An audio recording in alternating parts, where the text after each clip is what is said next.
delivery of quality education access to all people in Uganda for national integration, individual and national development.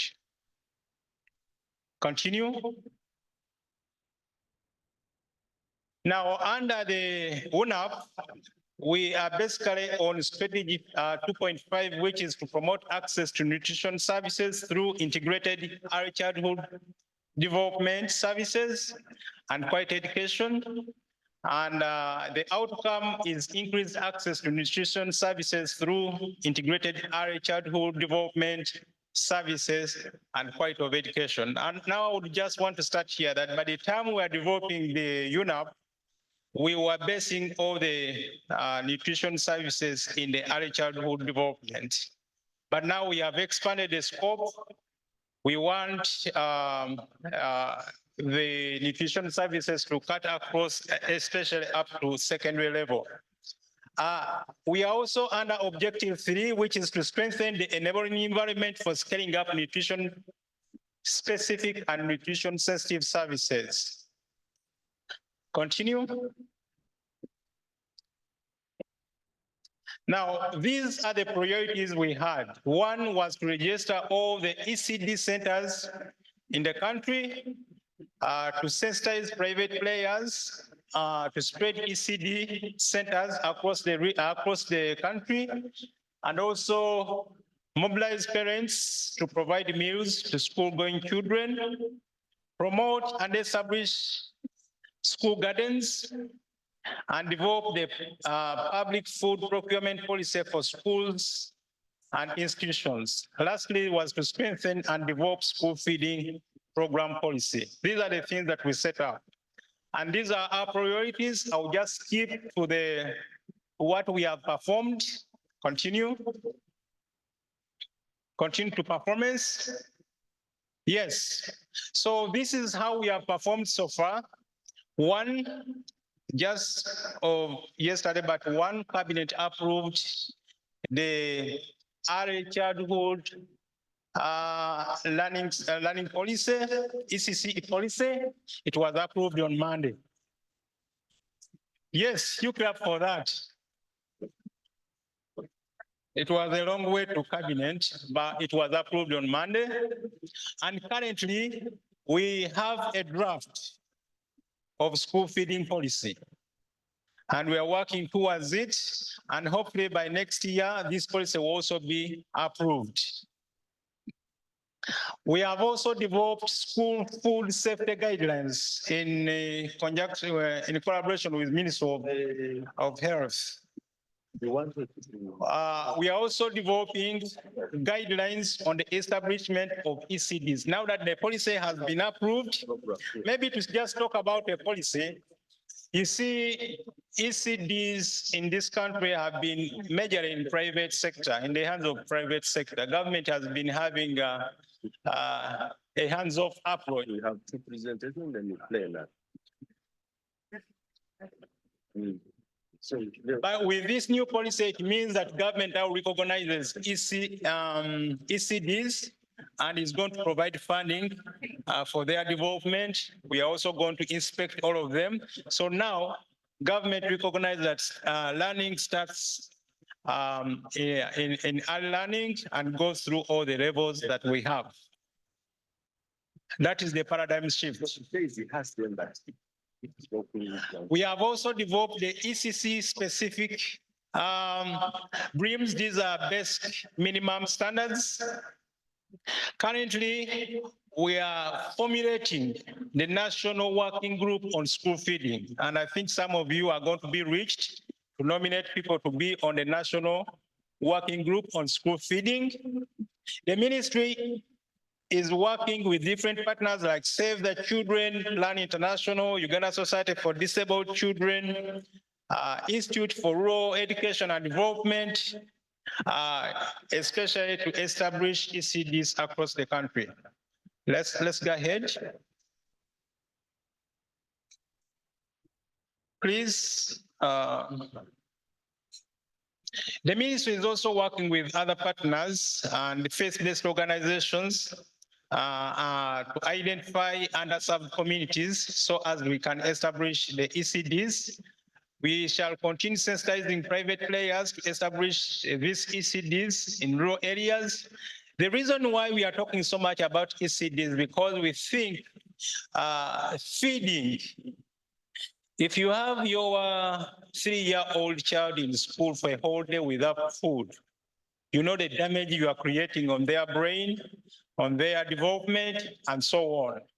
So issues of school feeding, issues of nutrition are going to be much more pronounced, especially at that level of ECD. That's why we're having a lot of emphasis. But as I said, we are streamlining school feeding right from the ECDs to secondary schools. At least that is the program we want to develop.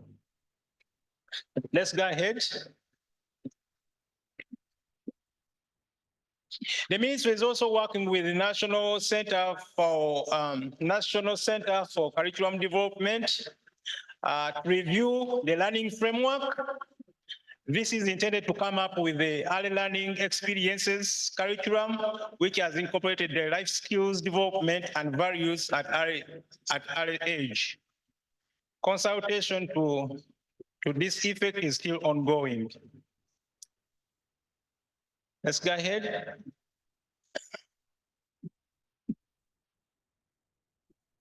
Let's go ahead. All this information is going to be available, is going to be in your package, and so on. We have also established a nutrition academia and research institution network, drafted the strategy for the academia and research institution network. Onboard is ongoing because it is institutional based.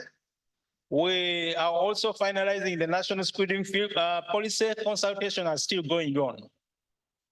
We have done some consultation in some areas in the country, and we are still consulting other stakeholders to finalize the policy. And also, I have to say that we joined the Global Schools Meals Coalition. More information to this effect will come. This Global School Coalition is we are supposed to learn from their community of practice. Now, so far, this is so far the performance. The percentage of young children aged 36 to 59 months attending organized early learning. Baseline was 30, but at this time we are at 60%. And proportion of children aged 36 to 59 who are developmentally on track in at least 3 of the following domains. 1, literacy, numeracy, physical development, social development. The baseline was 63, but now, as of 2022, we are at 80%. And all that studies that follow, let us continue. What are our challenges? Currently, competitive priorities. To establish a national school feeding program is a very expensive one. When we calculated, the amount of money was so high. And you know, it is competing with other programs. So that is still a big issue. Lack of funds, especially for establishing the national school feeding program, which is very expensive. Limited awareness, even parents don't know that they should feed their children while at school. They just send their children, just go. And the children come back in the evening very hungry.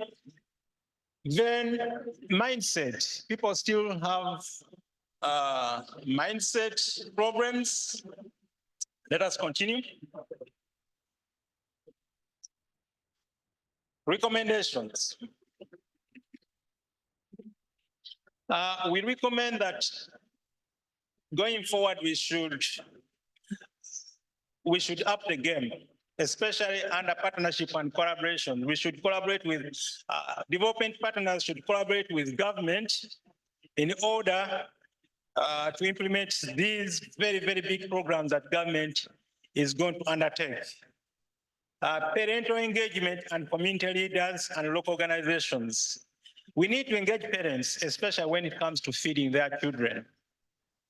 Government can come in, but the primary responsibility of feeding your children is basically parents. Sometimes I ask parents that, what do you do when you have your children back home? Do you leave them to stay hungry the whole day? They say, no, we feed them. Then why don't you give that very food to them where they are at school? But of course, when the children are away from parents, parents tend to relax. So we need to engage parents to feed their children and to feed them on nutritious food. Expand and improve school feeding programs. Currently, we only have one area that has some school feeding program, that is Karamoja, supported by World Food Program. Thank you so much.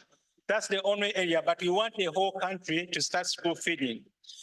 Probably someone is going to come and talk about homegrown school feeding model, and he will talk more about that. Encourage the establishment of school gardens.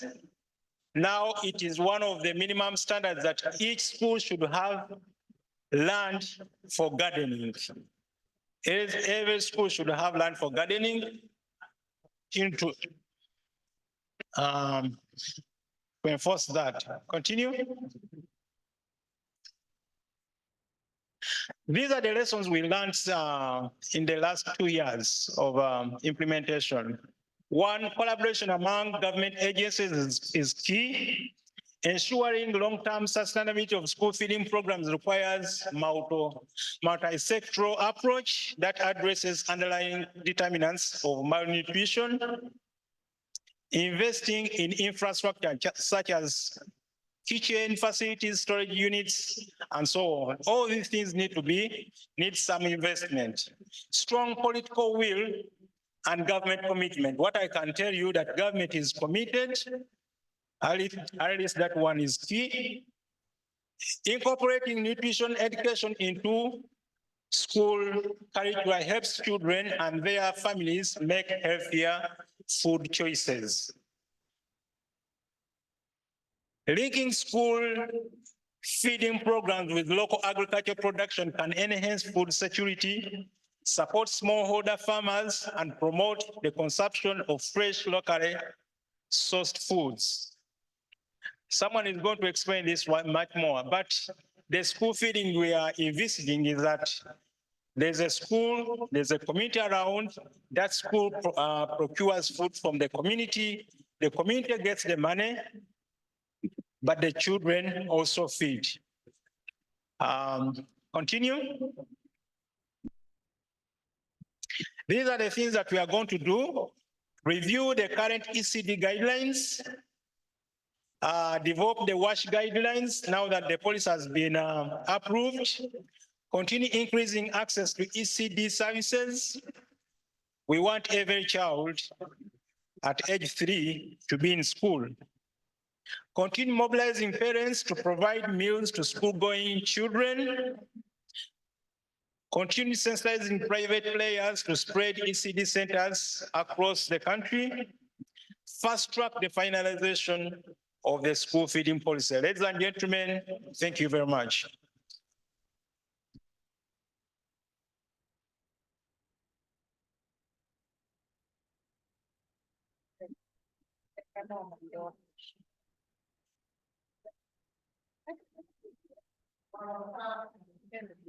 Gosh, okay.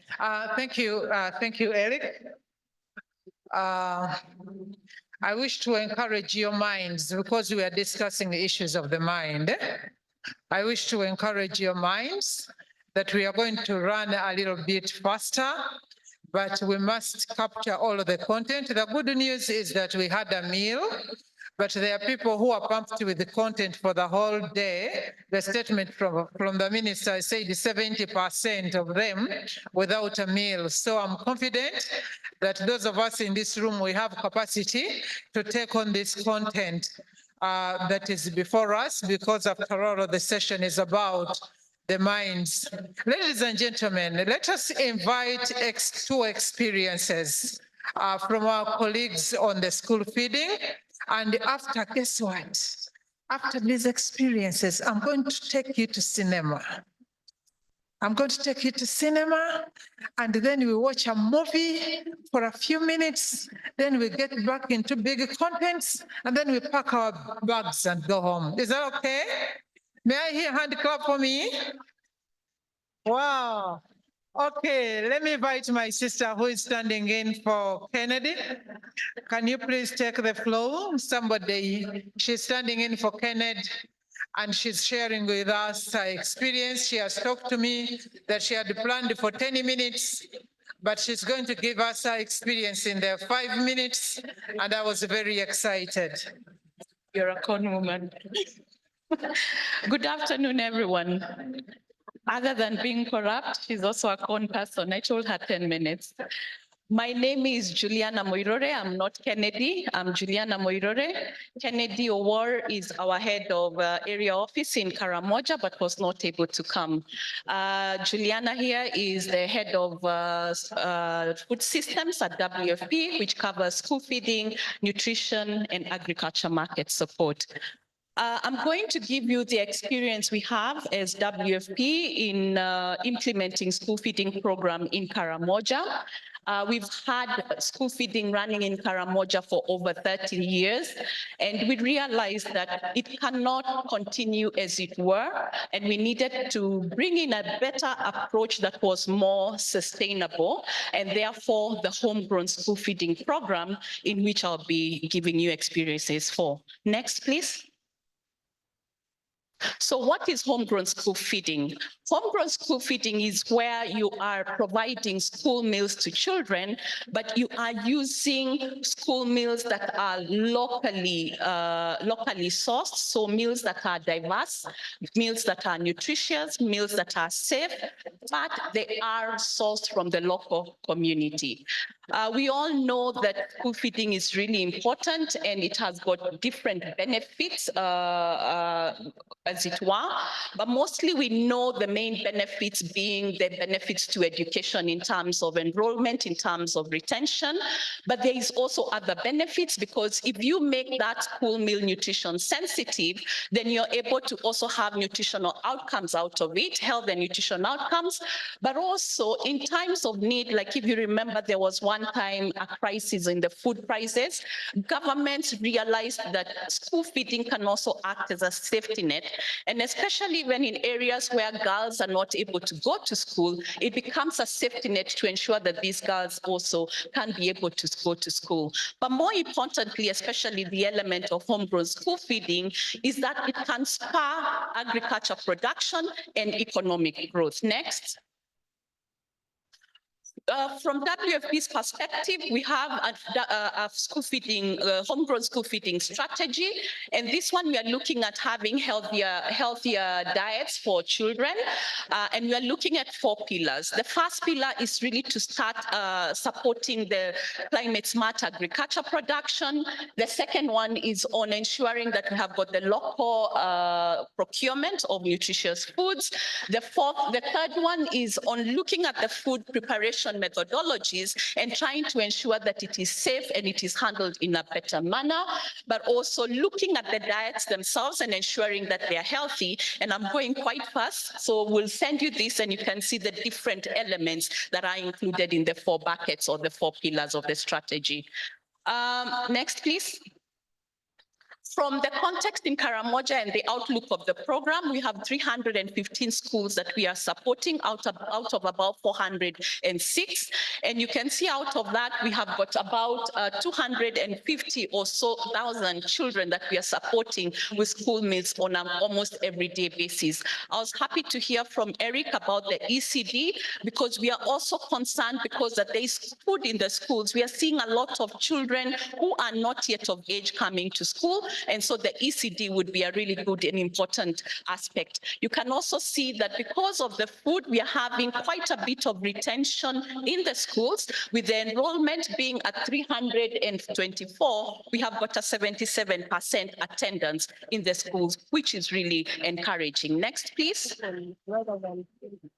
In terms of the school meals, we are providing 6,500 metric tons of assorted foods in the schools. But we see that within that 6,500 metric tons, in 2023 alone, we were able to get that food from Karamoja, not just Uganda, from Karamoja itself. This is really encouraging because you can see out of that, it has injected quite a big amount of money into the Karamoja economy. We've also been training school management committees in terms of efficient food management, but also supporting with food storage, where we provided silos with support from USAID. But also we support the monitoring and ensuring that this data is getting into the education management system. Next, please. Other than the school meals, we are supporting the farmer so that the farmer can be able to bring the food to the school. We are using our agriculture market support to be able to support them to have better post-harvest management practices, but also trying to link them with markets. And with this, we've been able to identify 20 farmer groups. 10 of them are already vendors for WFP. If you have ever heard of vendors for WFP, you really need to have stringent quality measures to be a vendor. And 10 farmer organizations in Karamoja have managed to get to these standards. So meaning that it is possible and the farmers really are growing in terms of business entrepreneurship. Next, please. Other than just looking at the farmers and us providing this food, we also are encouraging schools to have gardens. And we have looked at this from the perspective of improving dietary quality of the food. So we've introduced the orange flesh sweet potatoes in the schools. We started with 10. Last year, we were able to expand to 83. And this year, we are going to be in all the 315 schools with the school with the school gardens OFSP. This is in partnership with NARO and with SIP, and we're also hoping that we can introduce other nutrient-rich foods like iron-rich beans as well. Next. Other than all those three components, we are also looking at the climate, the energy, and all that. So we are using schools as a platform for decarbonizing the use of firewood. And so scaling up climate smart infrastructure, promoting energy efficient technologies on cookstoves so that we can try to mitigate some of the issues. You can imagine with 315 schools cooking meals every day, that's a lot of firewood. We are also supporting policy engagement and advocacy. As you've heard, there's a school feeding policy that we are supporting the Ministry of Health to do, but also the School Meals Coalition as well. Next, please. So in conclusion, we can say that, and we can affirmatively say this, that school feeding, it goes beyond the meal. It goes beyond you giving that meal to a child. School feeding really is a platform that nourishes the next generation, but it also creates jobs and it also creates economic growth for the communities that you are working with, if it is a homegrown school feeding model. In Karamoja, we've seen movement from dependency of the region on food imports towards increased own production and self-sufficiency. We've seen movement from limited livelihood options to options in terms of job opportunities, but also bigger agriculture and processing work that is starting to come up. But also we've seen that it is also helping us in terms of engaging women and seeing that women are also participating in the front. We've seen pictures there of women, of Namalu women groups, Kabong women groups who are selling to WFP, who are selling for the school feeding program. So what we can say is that homegrown school feeding is therefore a strong platform for food systems transformation. We heard from the keynote speaker this morning that food system is one of those that is failing us where food nutrition is. Homegrown school feeding is offering that opportunity to transform the food systems as well. Thank you. Thank you so much, Gillian. As you're warming our hands together for Frederick Kizito to come also share an experience from a local organization. School feeding is not just that plate of food given to the children. Eric, have you heard? It is not that piece of meal on the plate. It is an integral part of a whole food system. And I think this is the best approach. You know, we agreed. We are, he has said for me. Thank you, thank you, thank you so much. But I don't see the presentation. It's coming. Good afternoon, ladies and gentlemen. Good afternoon. All protocol observed. My name is Chizito Frederick. I work with the SNV Netherlands Development Organization. And I work as a senior policy and advocacy advisor. So for the last 8 years, SNV, with funding from the Embassy of the Kingdom of Netherlands, we have been implementing a parent-led school feeding program. And this program is part of a larger program, which is a dairy program, which has targeted the cattle corridor areas of southwestern Uganda. So for the last 8 years, we have integrated a parent-led school milk program through this dairy program. And we have worked with the government of Uganda through an MOU to implement this project. In fact, it has been a pilot of a parent-led school feeding intervention. Next slide. So that would be the outline. Next.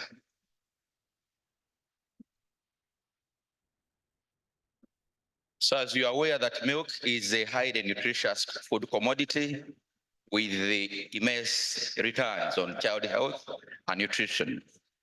And low levels of milk consumption combined with the deficiencies in other food groups have created high levels of malnutrition in Uganda.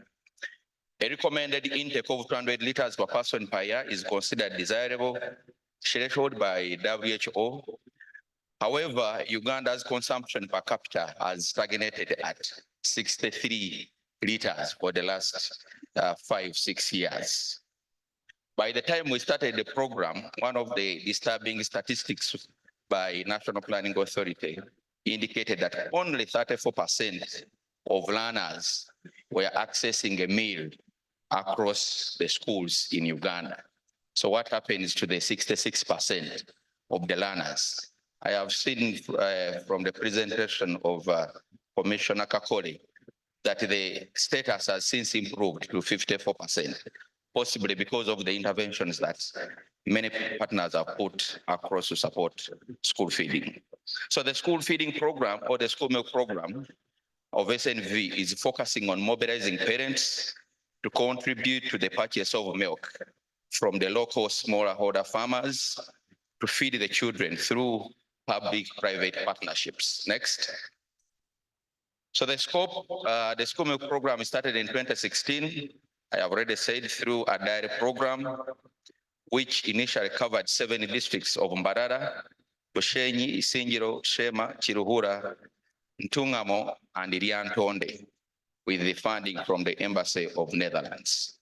In 2020, the project was extended for 4 years, and the project added extra 10 districts of Kampala metropolitan area, that is Kampala, Mukono, Wachiso, Kazo, Ibanda, Kamwenge, Rwampara, Rukunjiri, Mitoma, and Irengo.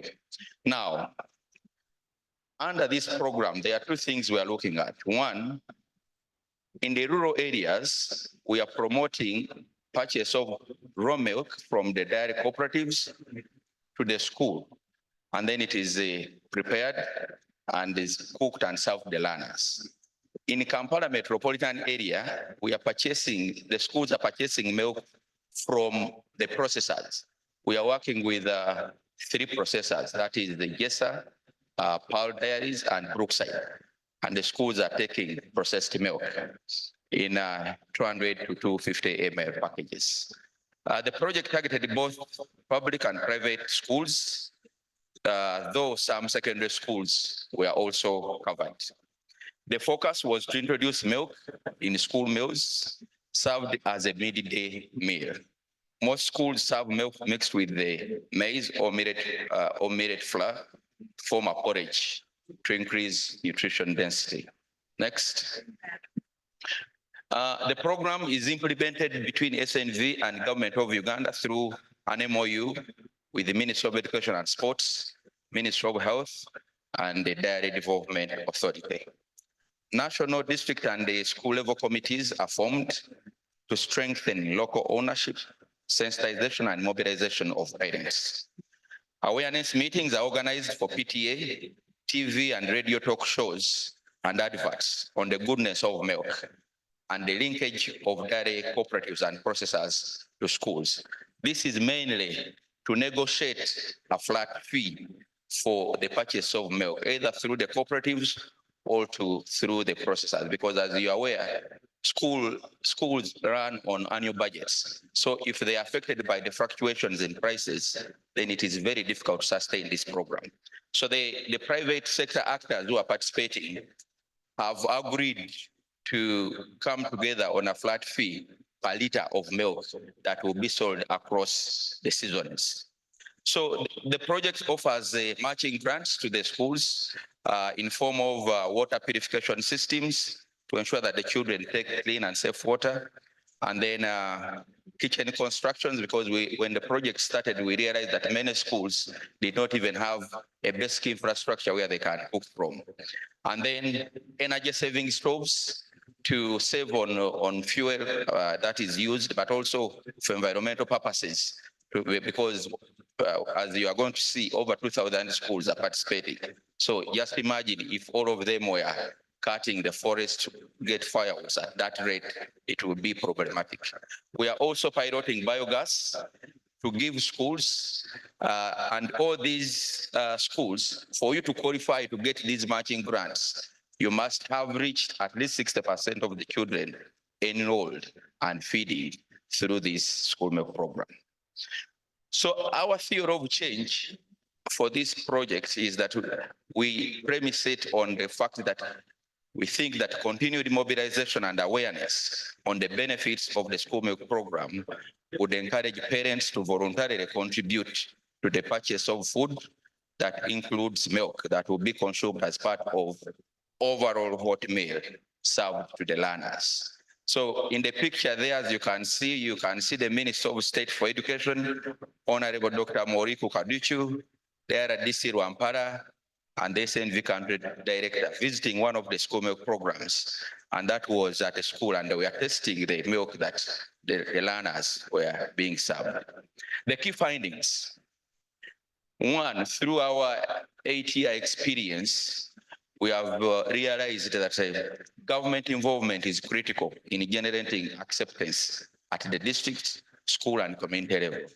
I am happy that the minister has taken direction of formulating the school feeding policy, because as you know, school feeding is highly politicized down there. Whereas the Education Act of 2008 says that school feeding shall be parent-led. On several occasions, the interpretation of UPE-USE and also through the politician is that parents are not supposed to pay anything to the school. So that complicates the element of school feeding. And I think the Ministry of Education and Sports need to come out strongly to give clear guidelines and guidance on how to move on this. Then school structures in form of school head teachers, the PTAs, the community leaders are key for the effective adoption and sustainability of any school feeding program. If they are not with you, trust me, you cannot do much, because they are the ones who go out and talk to the parents and convince them to make all these contributions to buy the milk. Then the rewarding system through the matching grants to progressive schools triggers program uptake. When we started with the project and we started giving out the grants in form of constructing kitchens for the schools, giving out energy saving cook stoves, the water purification systems, even those schools that were not part of the program came to us and said, how do we participate? So that was a big driver and a trigger for the program. However, a parent-led approach, though understood, it is not always easy to practice in areas with high poverty and insecurity levels. So you'll find that what we are doing in the next phase, because we have a new phase of program, that is going to move out of southwestern Uganda now to go to areas of Bosoga, areas of Toro and Chigezi. We want to incorporate elements of social protection into the parent-led approach to ensure that the percentage of parents, which is usually around 10 to 15%, who cannot afford, can actually participate on the program. The results by the end of 2023, the project had reached close to 1 million learners, with 52.4% being girls in over 2,000 schools, of which 61.8% of the schools are public schools, and in 17 districts where children take milk as part of the school meals. On average, each learner receives 170 meals. Of course, the project target is 250 meals, but as you can see, it is something that you cannot do overnight. It's about negotiating with parents, and then they keep on adding a fee, and then we keep on increasing the volumes that the children take under this program. And there, I'll just summarize that because the program is parent-led, when you calculate the amount of milk that goes to the school, you'll find that over 14 billion shillings is contributed by parents to the schools. And this has a very big impact on the smallholder farmer kind of livelihood and also income at household level. So one of the key milestones, as already the representative of the ministers indicated, so that was in 2017, where SNV and the Minister of Education and Sports, so that was the First Lady and the Minister of Education and Sports and the Ambassador of Netherlands signing the National Declaration on Parent-Led School Feeding at the first ever National Policy Dialogue, which was hosted at the Prime Minister's office. One of the things that the project is looking at, we are looking at generating lessons and sharing at national level for purposes of promoting nutrition policy in Uganda. The key actionable recommendations, a national policy and statutory instrument on school feeding is needed to guide sustainable school feeding in Uganda. Then building capacity to promote school nutrition at district, municipality, and sub-county. And the level and school level is needed as an important entry point for school feeding and nutrition. The economic value generated by the project provides a sustainable market for growth of Uganda's dairy sector. Some of you have been following the news. There was a time when the Kenya market for our milk products was closed. We have been talking with the processors to promote this school milk program, and they were not coming through. But when they closed the Kenya market, they came on the negotiation table, and we said there is an opportunity in the schools. So if we can have each learner in Uganda take 200 meals of milk, there will be no milk in Uganda. So in a way, the school milk program has potential of development of the dairy sector in Uganda. And the Minister of Finance should actually take interest in making further studies on how this can be expanded. Also through government funding to ensure that this is uniformly applied within the country. Then strengthening and sustaining linkages between schools, parents, and community is needed for sustainable school feeding and nutrition intervention. And then community awareness and campaigns for school feeding is needed for behavior change. By the time we came through in 2016, UPE had started in 2006, was it 1997. So you can imagine those many years, over 20 years, parents were not used to making any contribution. So we had to go back to the basics, mobilize them, sensitize them, sit them in meetings, and get to understand why children must feed if we are to achieve good education outcomes. Next. In conclusion, the school milk program performed more than expectation, with parents being at the center of its implementation. A culture of milk consumption is being consolidated from grassroots, and this has a positive implication on nutrition, health, agriculture, and human capital development. I have been frequenting Kenya to make some studies on how their school milk program, which was started in 1980s by the Moi government, how it worked. And when you see that most of our milk is going to Kenya. So I've been talking with these Kenyans and they were telling me, you people in Uganda, what is your problem? For you think when you bring milk here, we also export it. No, we drink the milk. The only way you can sustain and grow the dairy sector is by cultivating a milk drinking culture in the young generation. And by that, the sector will do what? Will grow. But if you are waiting for exports and all this, there are so many dynamics that affect market and you cannot sustain the dairy sector. So it is upon us, I call upon the government, to pick interest and see how this can be promoted. Then parents have increasingly taken back their role of school feeding and the care of their children through direct involvement in the program. And at national level, there is overwhelming demand and expectation to scale up the program to support other districts across the country. That is why I've told you that we have had so many meetings about this program and everyone is asking, why are you in Southwestern Uganda? Now, we are moving out of Southwestern Uganda. We are going to Busoga, we are going to Toro, we are going to Chigezi. We have come to Kampala metropolitan area. And we think that with the support of everyone, we can cover the entire country. Thank you so much.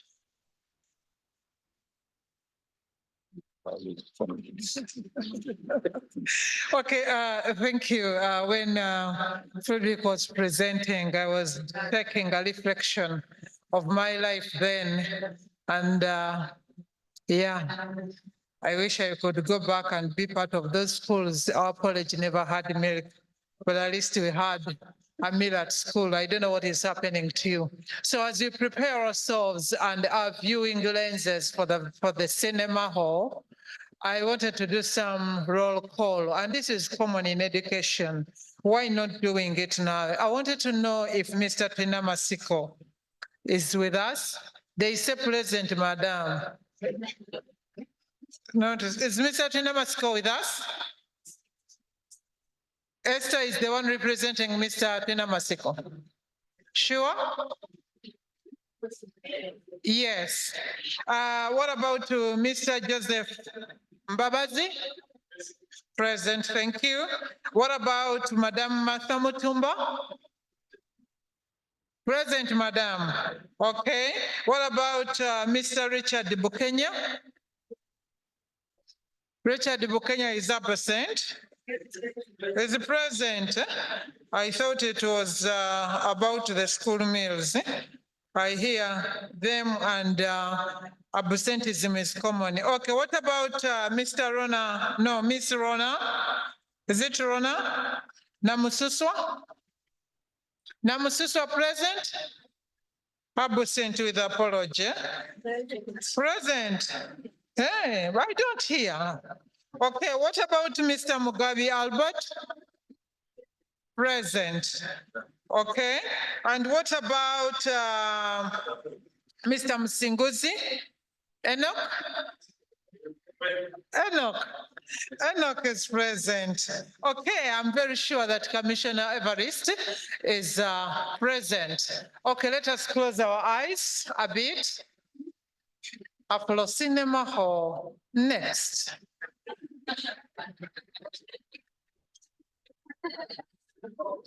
Control room. My name is Joyce Namoy. Since 1999, I've been with WFP. I'm a program associate, working with Moroto Field Office. We are in Kangwele Girls Primary School. Hold on, A school where where I are the attended my images? primary. That Hold on, where are the images? Okay, please hold on your popcorn. Everybody hold on your popcorn. Control, are we ready?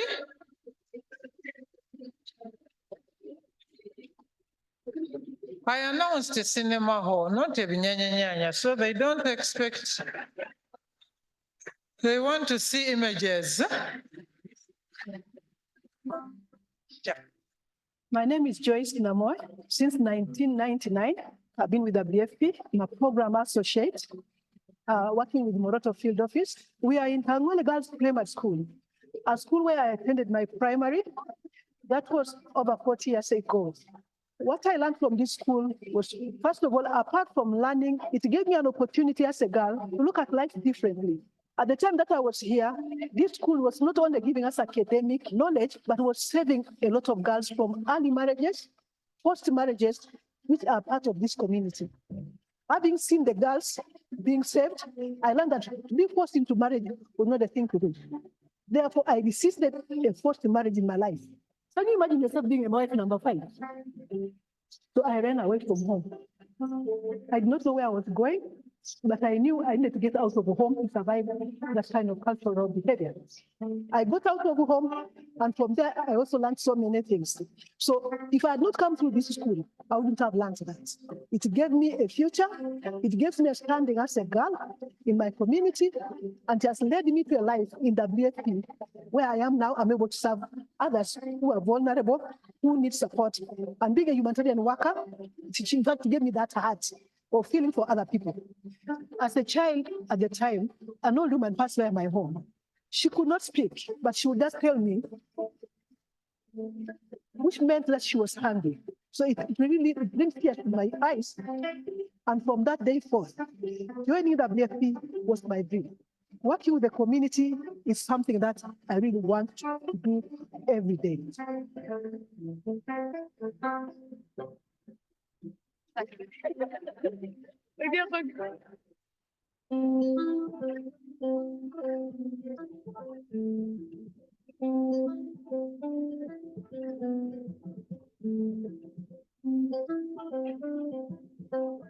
My name is Atin Jacqueline. I am an assistant food development person in Matani Primary School. Keeping food in a silo is much better than keeping food in a sack. On a weekly basis, we would always lose something like 5 kilos. So because we have received now these silos, they are really going to help us. There is no food which is going to be wasted, because even when we get food from the silo, what drops down there will be good.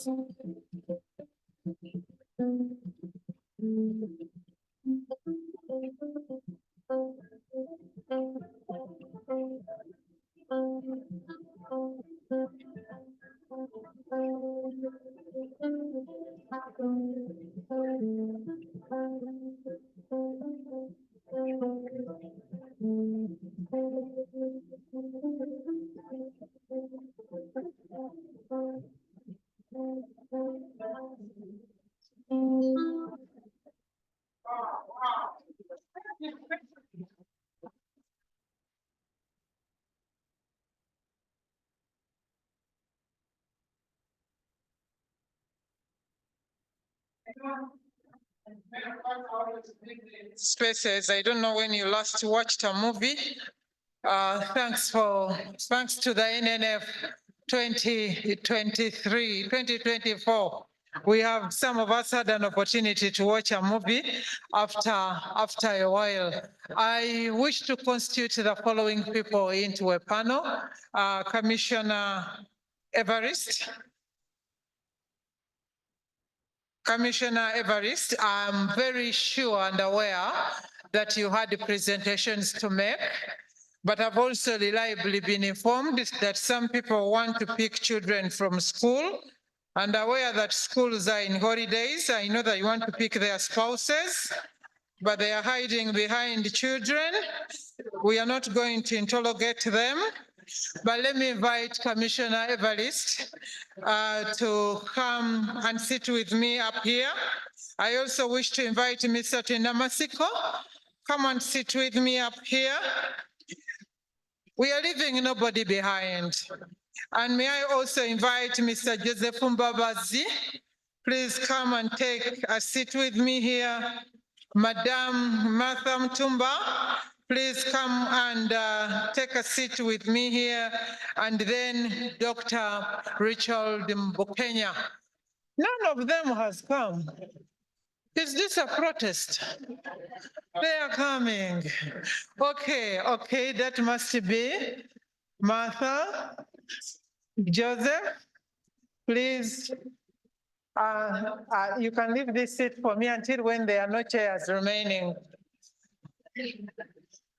I will borrow a black chair on a white floor. Who is remaining? Who has not come? Commissioner Evarist is the one that we are missing. Is also coming. Is being represented. Okay, yes. No, Enoch is not on this one. I want him on another hotter one. Yes, and thank you so much, ladies and gentlemen. I'm pretty aware that you had prepared very beautiful slides, Cindy. Very beautiful slides. And I want to promise the participants of this NNF that we are going to happily share the presentations. But the fact that these presentations were prepared by these people and they are practitioners and they had meals at school during their time and they've had a meal so they can quickly share the content of their presentations in a relatively short pitch. And I wish to start with our own commissioner. Mr. Commissioner, let us talk about community mobilization and mindset change. Okay? And of course, empowerment in regard to nutrition in education. What would you love these people to go out of the NNF having learned about that from you? Use the mics on your tables. Help my commissioner switch on the mic. Yeah, I'm David Mugisha, the Principal Community Development Officer, Ministry of Gender and the Nutrition Focal Point. I'm representing my commissioner, Evarist Mwesige. Yeah, just to mention that Ministry of Gender is the Ministry of People. We support vulnerable groups through the social protection programs, but also empower communities through community mobilization and empowerment. So we lead in NDP3, the Community Mobilization and Mindset Change Program. And I would like to inform the House that as a ministry, we coordinate social mobilization and behavioral change communication in the country. So any ministry, any partner that has community mobilization or issues around mobilizing around nutrition should be able to report through the program approach of the NDP3 through the community mobilization and mindset change. And the challenge is that in the country, the function is duplicated and segmented. Each partner, each stakeholder usually work in silos, and there's a lot of duplication or waste resources that could have achieved a lot in terms of upscaling nutrition. But also to mention as a ministry, we use the social protection programs in two ways. One, to support the vulnerable populations, but also as a mobilization methodology. Now, to reach out to these vulnerable groups, there's a process that we follow through our programs of SAGE, Social Assistance Grant for the Empowerment. We have a national grant for PWDs. We also have social enterprise grant for older persons, and Uganda Women Entrepreneurship Program as a livelihood program for economic empowerment.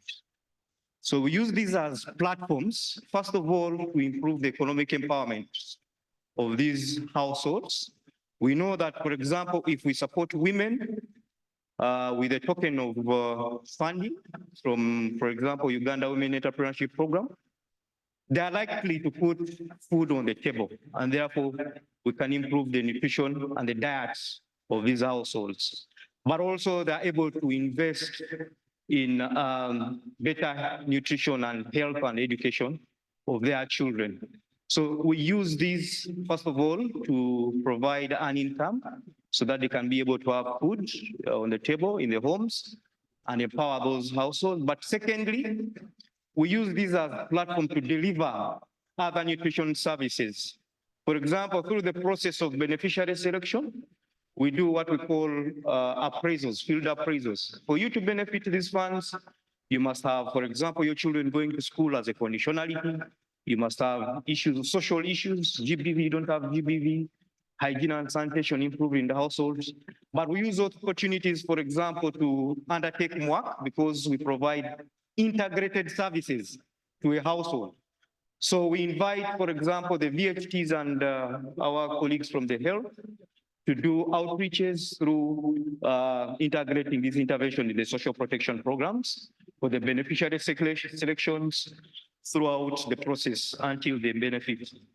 But I also want to inform the team that we have an approach called integrated community learning for wealth creation. Integrated community land. Integrated community learning and education. Uh-huh. We're using community empowerment groups of 25 to 30 people in a village. They choose a facilitator and they're able to moderate lessons for 2 years, so many topics. And the topics are issue-based.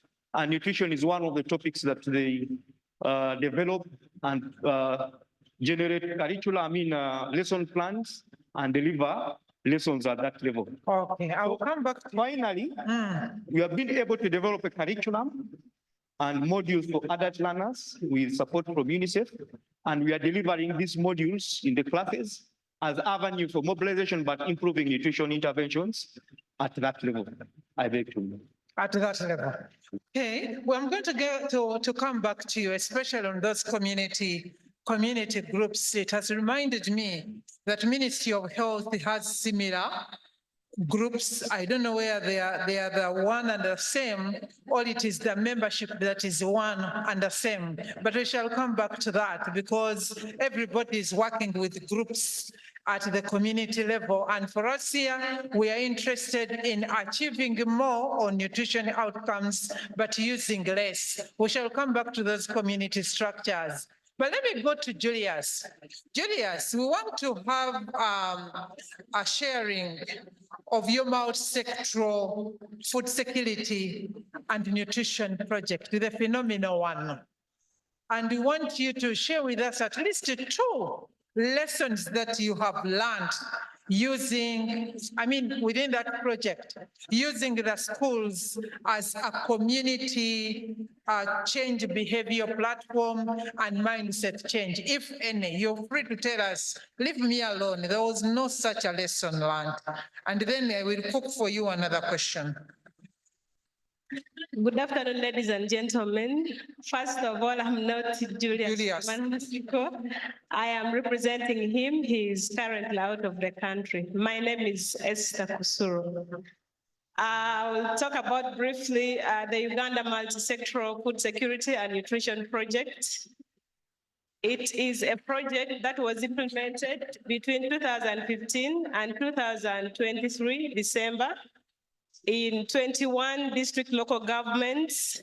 And the main goal was to increase production and consumption of micronutrient-rich crops in areas that were highly affected by malnutrition based on the 2011 UDHS survey.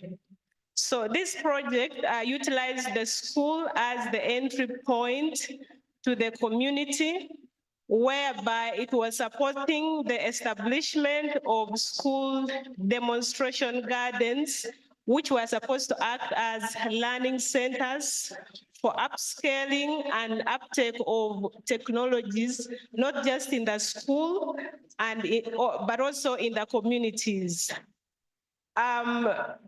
Through this project, we were able to establish at least 1,500 school demonstration gardens and 300 community demonstration gardens, where the school pupils or the learners were supposed to pick up technologies in the school demonstration garden and take them and replicate them in the communities.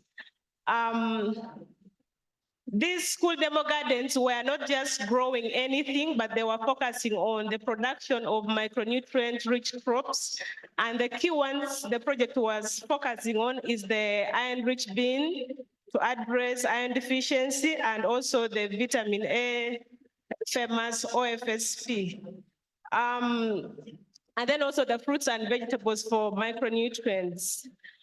We actually, at the end of the day, we actually realized that children or school-going children are a very effective mechanism of promoting the upscaling of these much desired technologies in nutrition, because the children would get seedlings from the school and also take them to their homes, grow them, and at the end of the day, the communities were utilizing these crops. But also not just that, we realized that having a partnership between the community and the school is a very effective model how these demonstration gardens were jointly managed, not just by the schools, but also the school pupils, the teachers, and also the communities.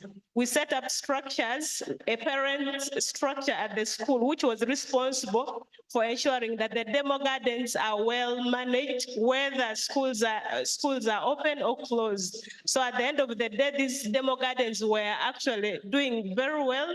Even during the COVID-19 pandemic, when schools were closed, we had these parents going to school and managing these demo gardens.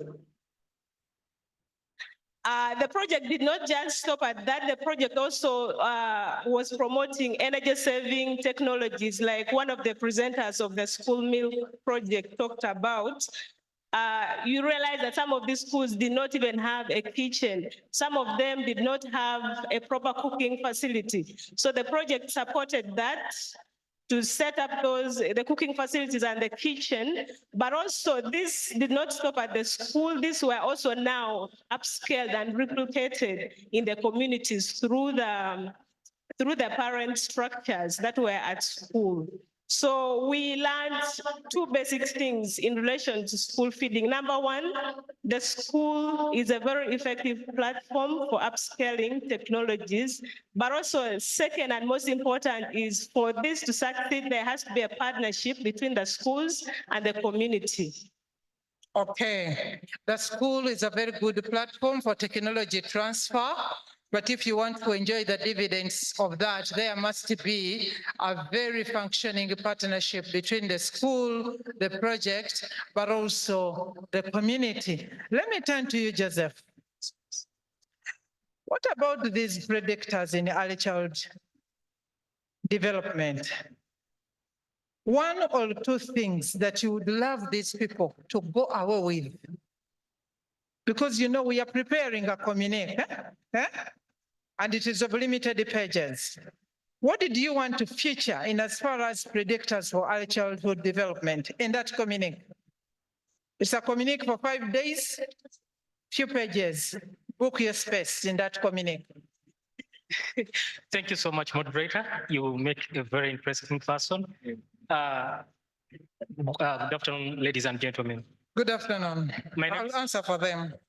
My name, as introduced, I'm Joseph Mbabazi, and I come from the Department of Pediatrics and Child Health in Makerere University, where I'm pursuing my PhD in medicine, specializing in pediatric nutrition, which is a double degree with the University of Copenhagen in Denmark. So we have done a project in Busoga sub-region called the Magnus Project, studying for milk affecting growth, cognition, and the gut in child stunting. So for my PhD project with other students and the collaborators who have been working with stunted children. Now, one thing you need to understand is that child stunting moves hand in hand with delayed early childhood development. And as alluded to by most recurrent speakers, with the delayed early child development, we get a lot of missed opportunities, including low school attainment, low productivity in adult life, and therefore the economy will lose a lot, hence the recurrent cycle of poverty. Now, in this project that we did, we have written a number of papers, and specifically with regards to this paper on the predictors of change in early child development, one thing I need to highlight is that the level of stunting, in other words, if a child had low level of stunting that is moderate compared to severe stunting, then they have higher chances of having a positive change in terms of development. So those who are more severely stunted are at a disadvantage. Then also importantly, head circumference features out very key.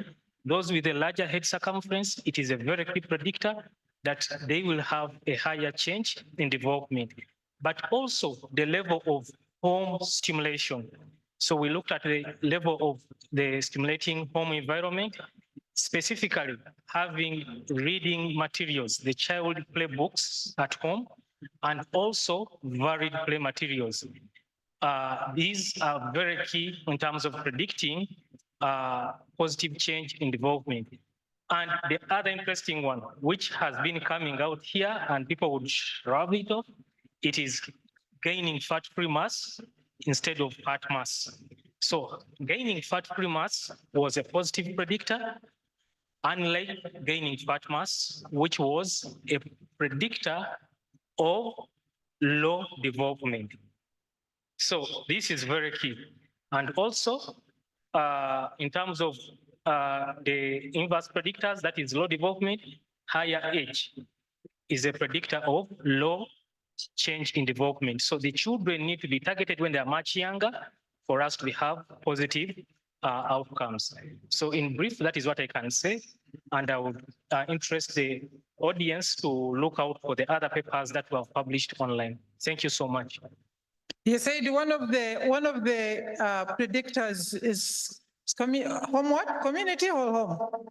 So the positive predictors, the level of home stimulation. Home stimulation. Yes. And then the other one is? Stunting severity. No, not that one. The one with the fat and the mass. Oh, promoting gaining lean mass. That is the fat-free mass. Is a fat-free mass.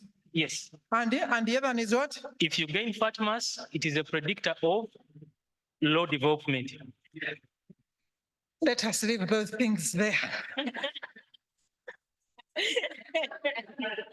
I know there are people that understand them better, like Nelly. I know she understands that, like Monila and the others. Let me leave those ones for Joely and go to things that I understand. Talk about cities. I'm a city life girl, night girl.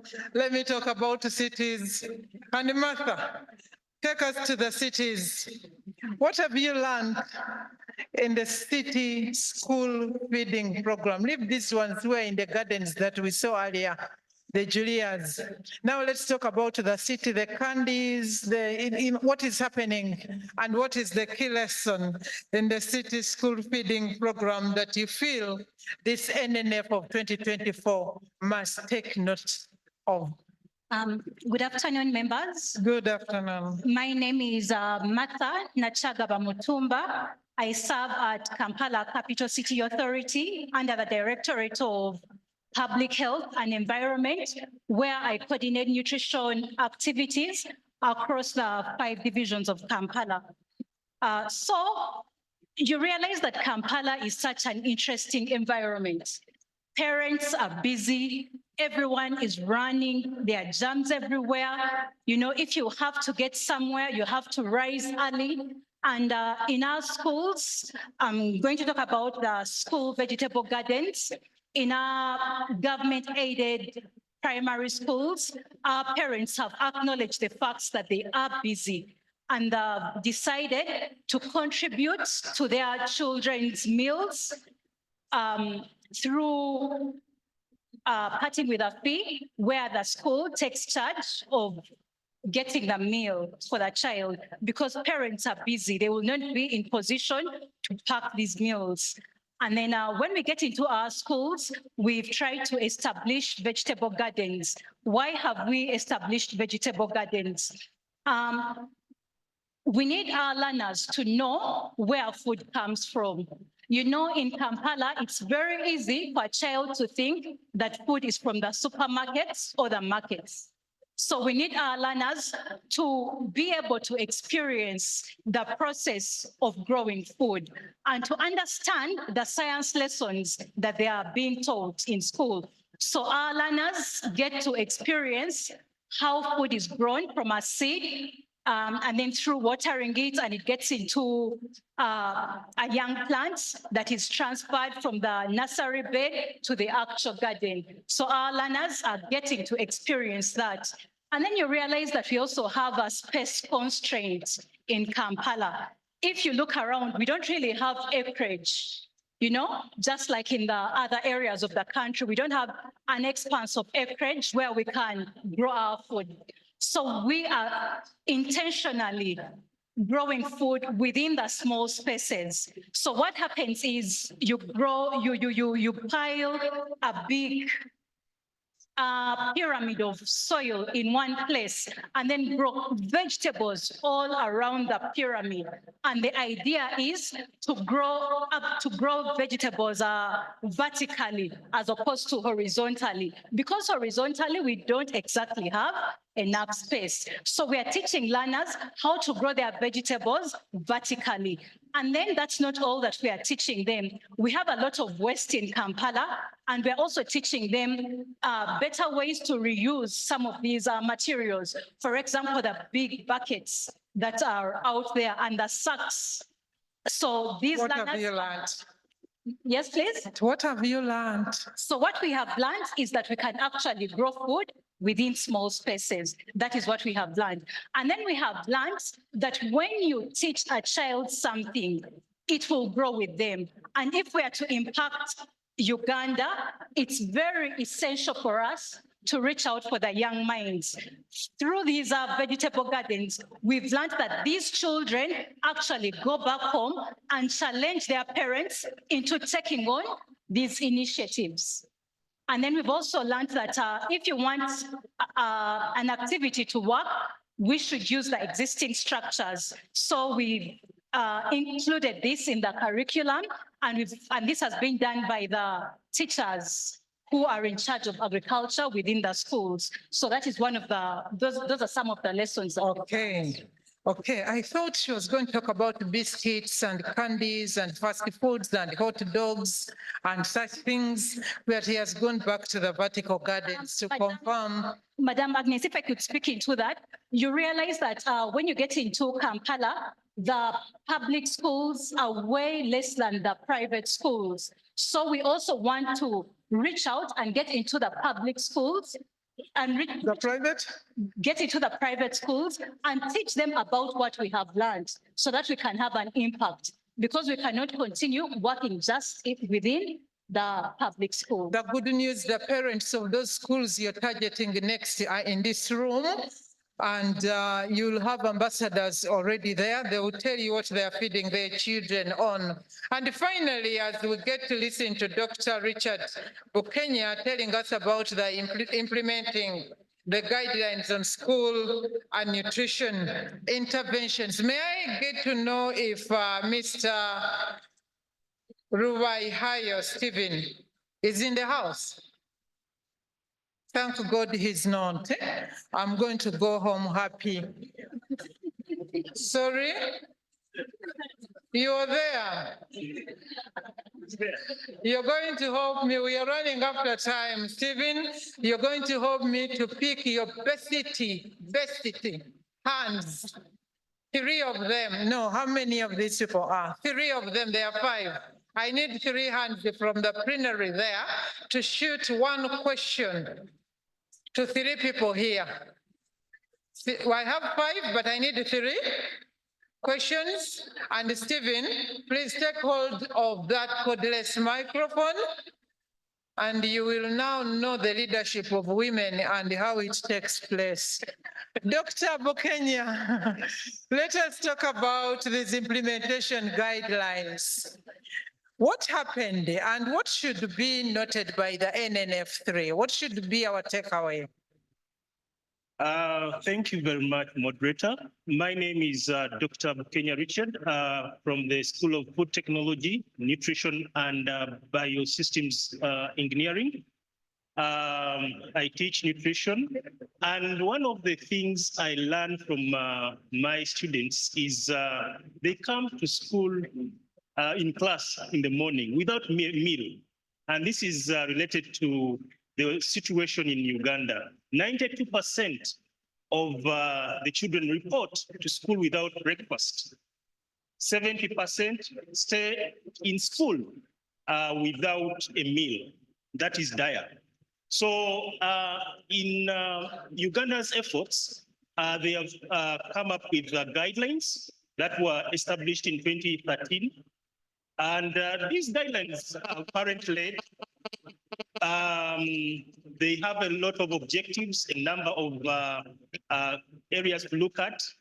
But one of the biggest challenges is that the evaluation of the impact of these guidelines is not done well, or it's not even done at all. So my message here is that guidelines, as we are coming up with guidelines, let's have evaluation protocols for these guidelines, specifically meant for these guidelines, so that we look at the benefit of these guidelines. So in this study, this was a cross-sectional study that was done in Wakiso and Mukono, and we recruited 118 schools, and they were represented by head teachers.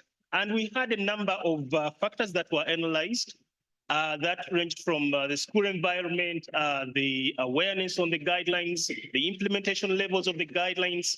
And we note that a number of factors that really impact on the uptake of the guidelines.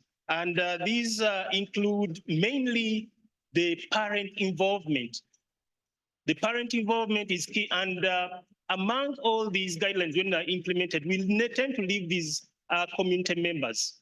We leave them out, and we tend to not intentionally look out for them. So my message here is we need to have a robust stakeholder engagement that includes the community intentionally, because when you see the message that government should look after the children in schools, then the parents take the children to school, and the teachers tell, no, parents, you have to contribute.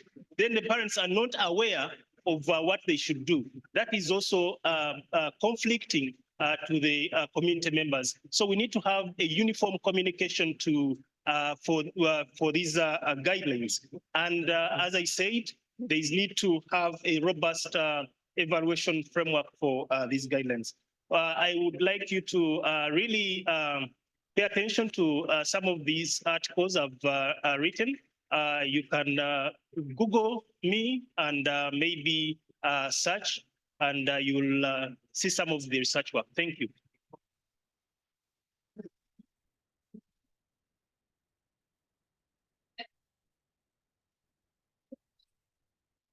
Sorry.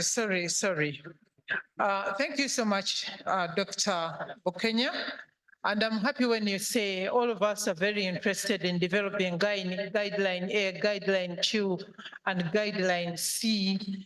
I love the guidance that you opened this conversation on.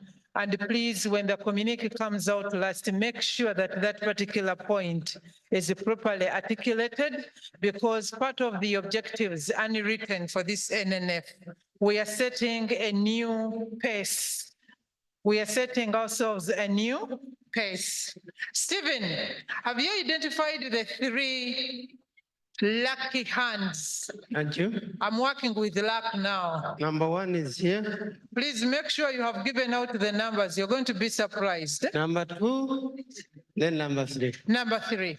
Please be clear on who you're shooting. And for those of you pray, because there are only 3 questions, so 2 of you might go away without, which is good enough. Please, number 1. Thank you. One is that we've been talking about mono diets in this country for a very long time. And I realized that mono diets are heavily consumed in our schools. I do not know who told us that we should eat portion beans in schools. I mean, so for colleagues who are discussing elements of diversification in schools, I wish that we look at how do we improve diets in schools. And in our schools, Madam Chirabo, I have worked on this with you. Many of our children are eating beans with paraffin. Especially in secondary schools. Yes. with allegations that paraffin, reduces libido levels in boys, hysteria in girls, etc.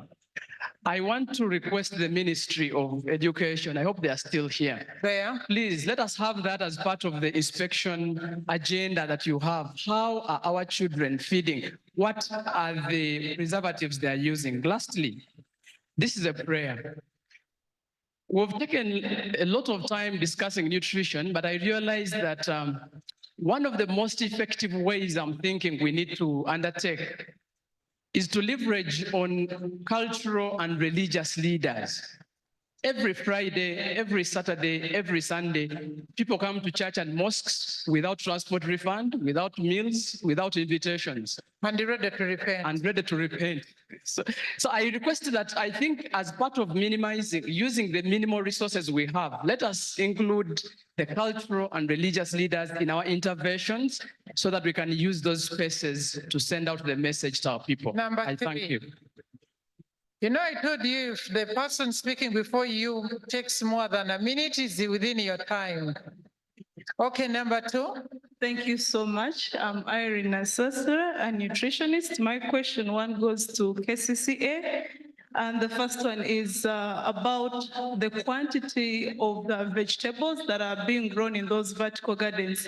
For how long can the learners consume them, and we can ascertain that they are able to meet at least the very minimal recommended dietary servings, maybe for a day or for a week. Second, it is for the Maif about. I'm not sure I had the Maif here. Sorry, for the school multi-sector school feeding. Maif, yes.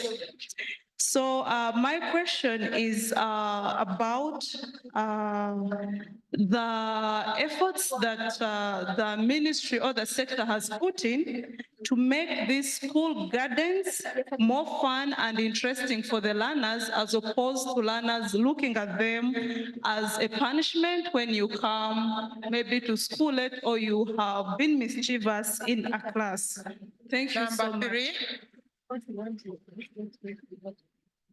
Now, two of my panelists have questions. Only two. KCCA and Maif. Number three. Thank you. I'm what? My name is Eric Okidiokot. I will raise, I'm from Strategic Response International. I'm raising my question to all the panelists. No, that doesn't apply. I said I need three questions to three panelists because I wanted to exonerate to the lucky ones. So you can't throw a question. One question, but any of them can answer. Ask the question. They have shared with us their experiences. And out of their experiences I've seen in school feeding programs. So what do you think is the concrete solutions that the government of Uganda can do to do away with all this problem of nutrition, school feeding programs, and stuntism, than coming up with the generic issues? So what if the government give the schools with lands to cultivate the nutritious fruits or foods that can be used in school to feed those children? I don't think it will solve the problem for good. The good thing is that you have given us the answer. So I'm not dedicating the question to any person. There was a complaining soul around here. Plus another one here. Please, I beg that somebody talks. The son of the what? Okay, you go ahead.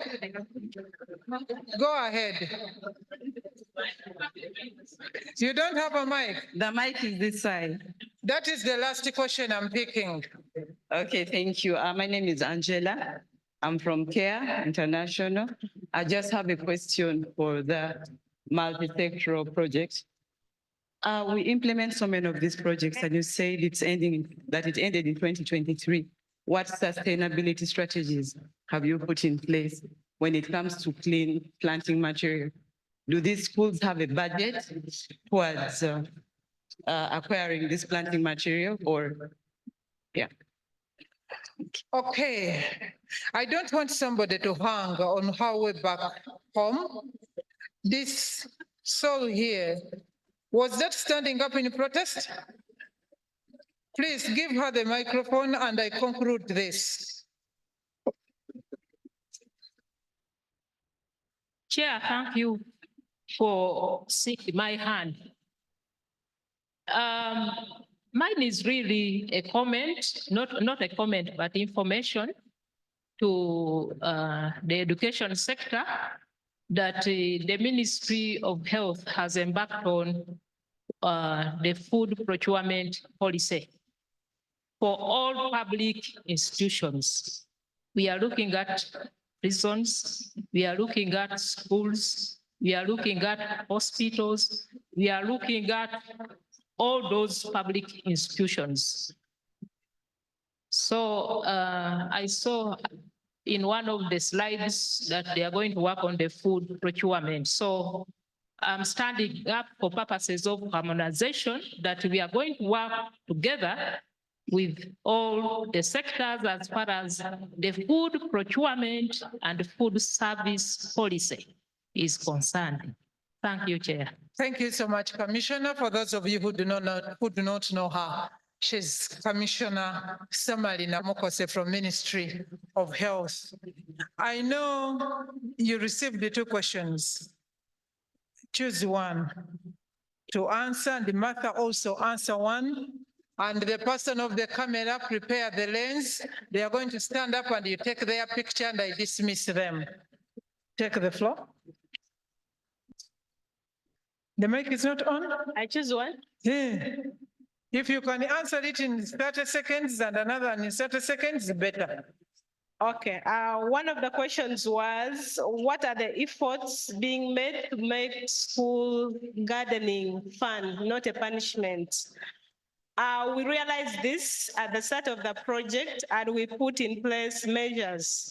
Number one, we set up clubs, school clubs, where issues of nutrition, school gardening are discussed and it became fun.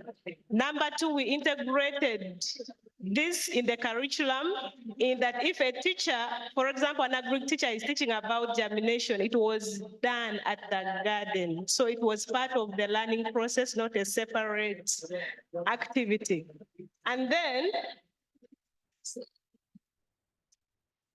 one of the best interventions for that was the produce which was generated from the school gardens was utilized by the pupils themselves. So they would able to see the return on their investment in terms of labor and time. So we didn't really encounter that challenge after instituting those measures. The other question I want to attempt to answer is the sustainability strategies directly to the Uganda multi-sectoral project interventions, especially seed. I want to first say that the project was implemented through existing government structures purely. There were no parallel structures set in place. For example, the coordinator of the project was the district agriculture officer or the district production officer. He's not going anywhere. So if it is not sustained, we know who to pounce on. Yes. Martha. Thank you very much. Quantity of vegetables grown in these gardens, the quantity is actually high and it actually takes organization where you know that you'll have multiple gardens spread out across a stretch so that you know that if we're harvesting from this, we'll get the next harvest from the next and the next. So it's about growing the gardens simultaneously. And on top of that, we know that most of the food in Kampala is bought. So this reduces the school's budget in terms of procuring vegetables. So in a scenario where the vegetables are not sufficient, the school is tasked to buy. And the vegetables. Okay, thank you so much, Martha. Ladies and gentlemen, put your hands together for my big panel. I'm requesting you, ladies and gentlemen, stand up in a straight line here. The other guy told me he has a very long lens. I'm going to ask you for these pictures, and if you don't show them to me, you will mobilize these people back.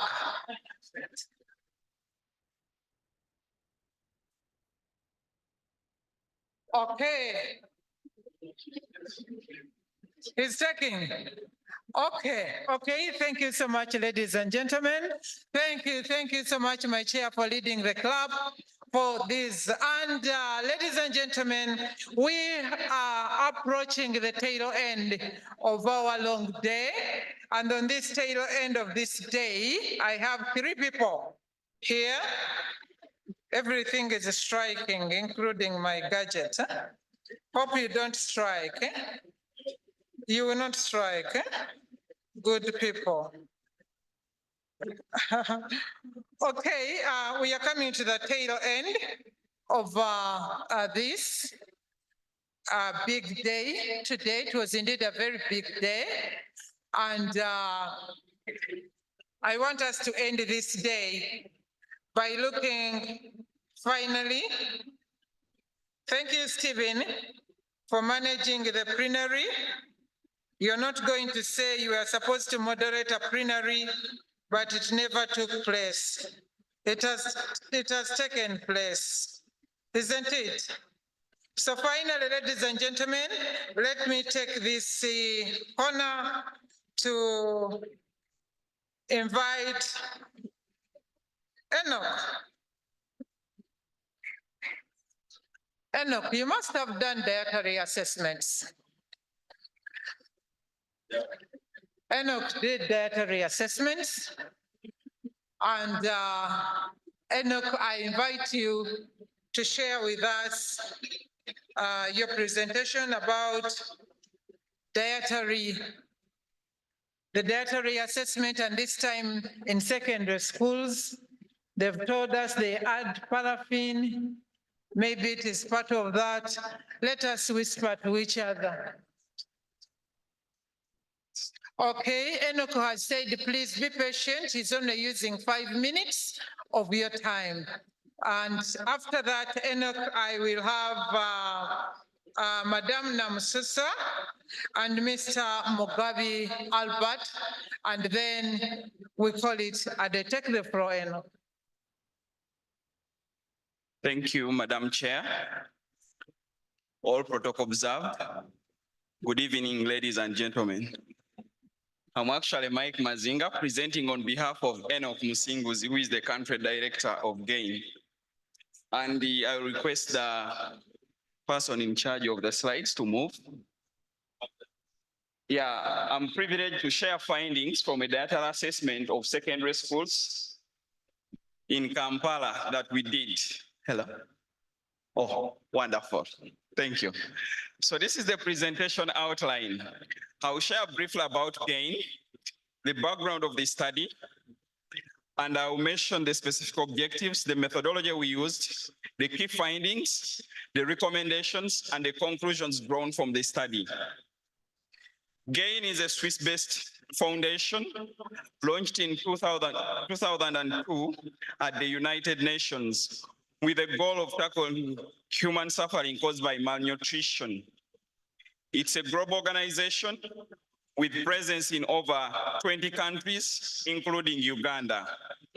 And we work with government, business, the civil society to support food systems that deliver nutritious foods, especially to the vulnerable groups, including children in schools.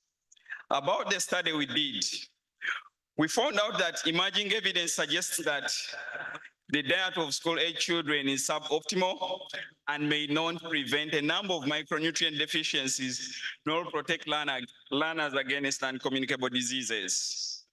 And between August and December of 2023, GAIN, through the National Working Group on Food Fortification, collaborated with the Ministry of Health, Nutrition Division, and the Ministry of Education and Sports to undertake a survey that assessed the quality of diets for learners and the key factors for procurement, supply, and consumption of micronutrient-rich and health diets among secondary school learners.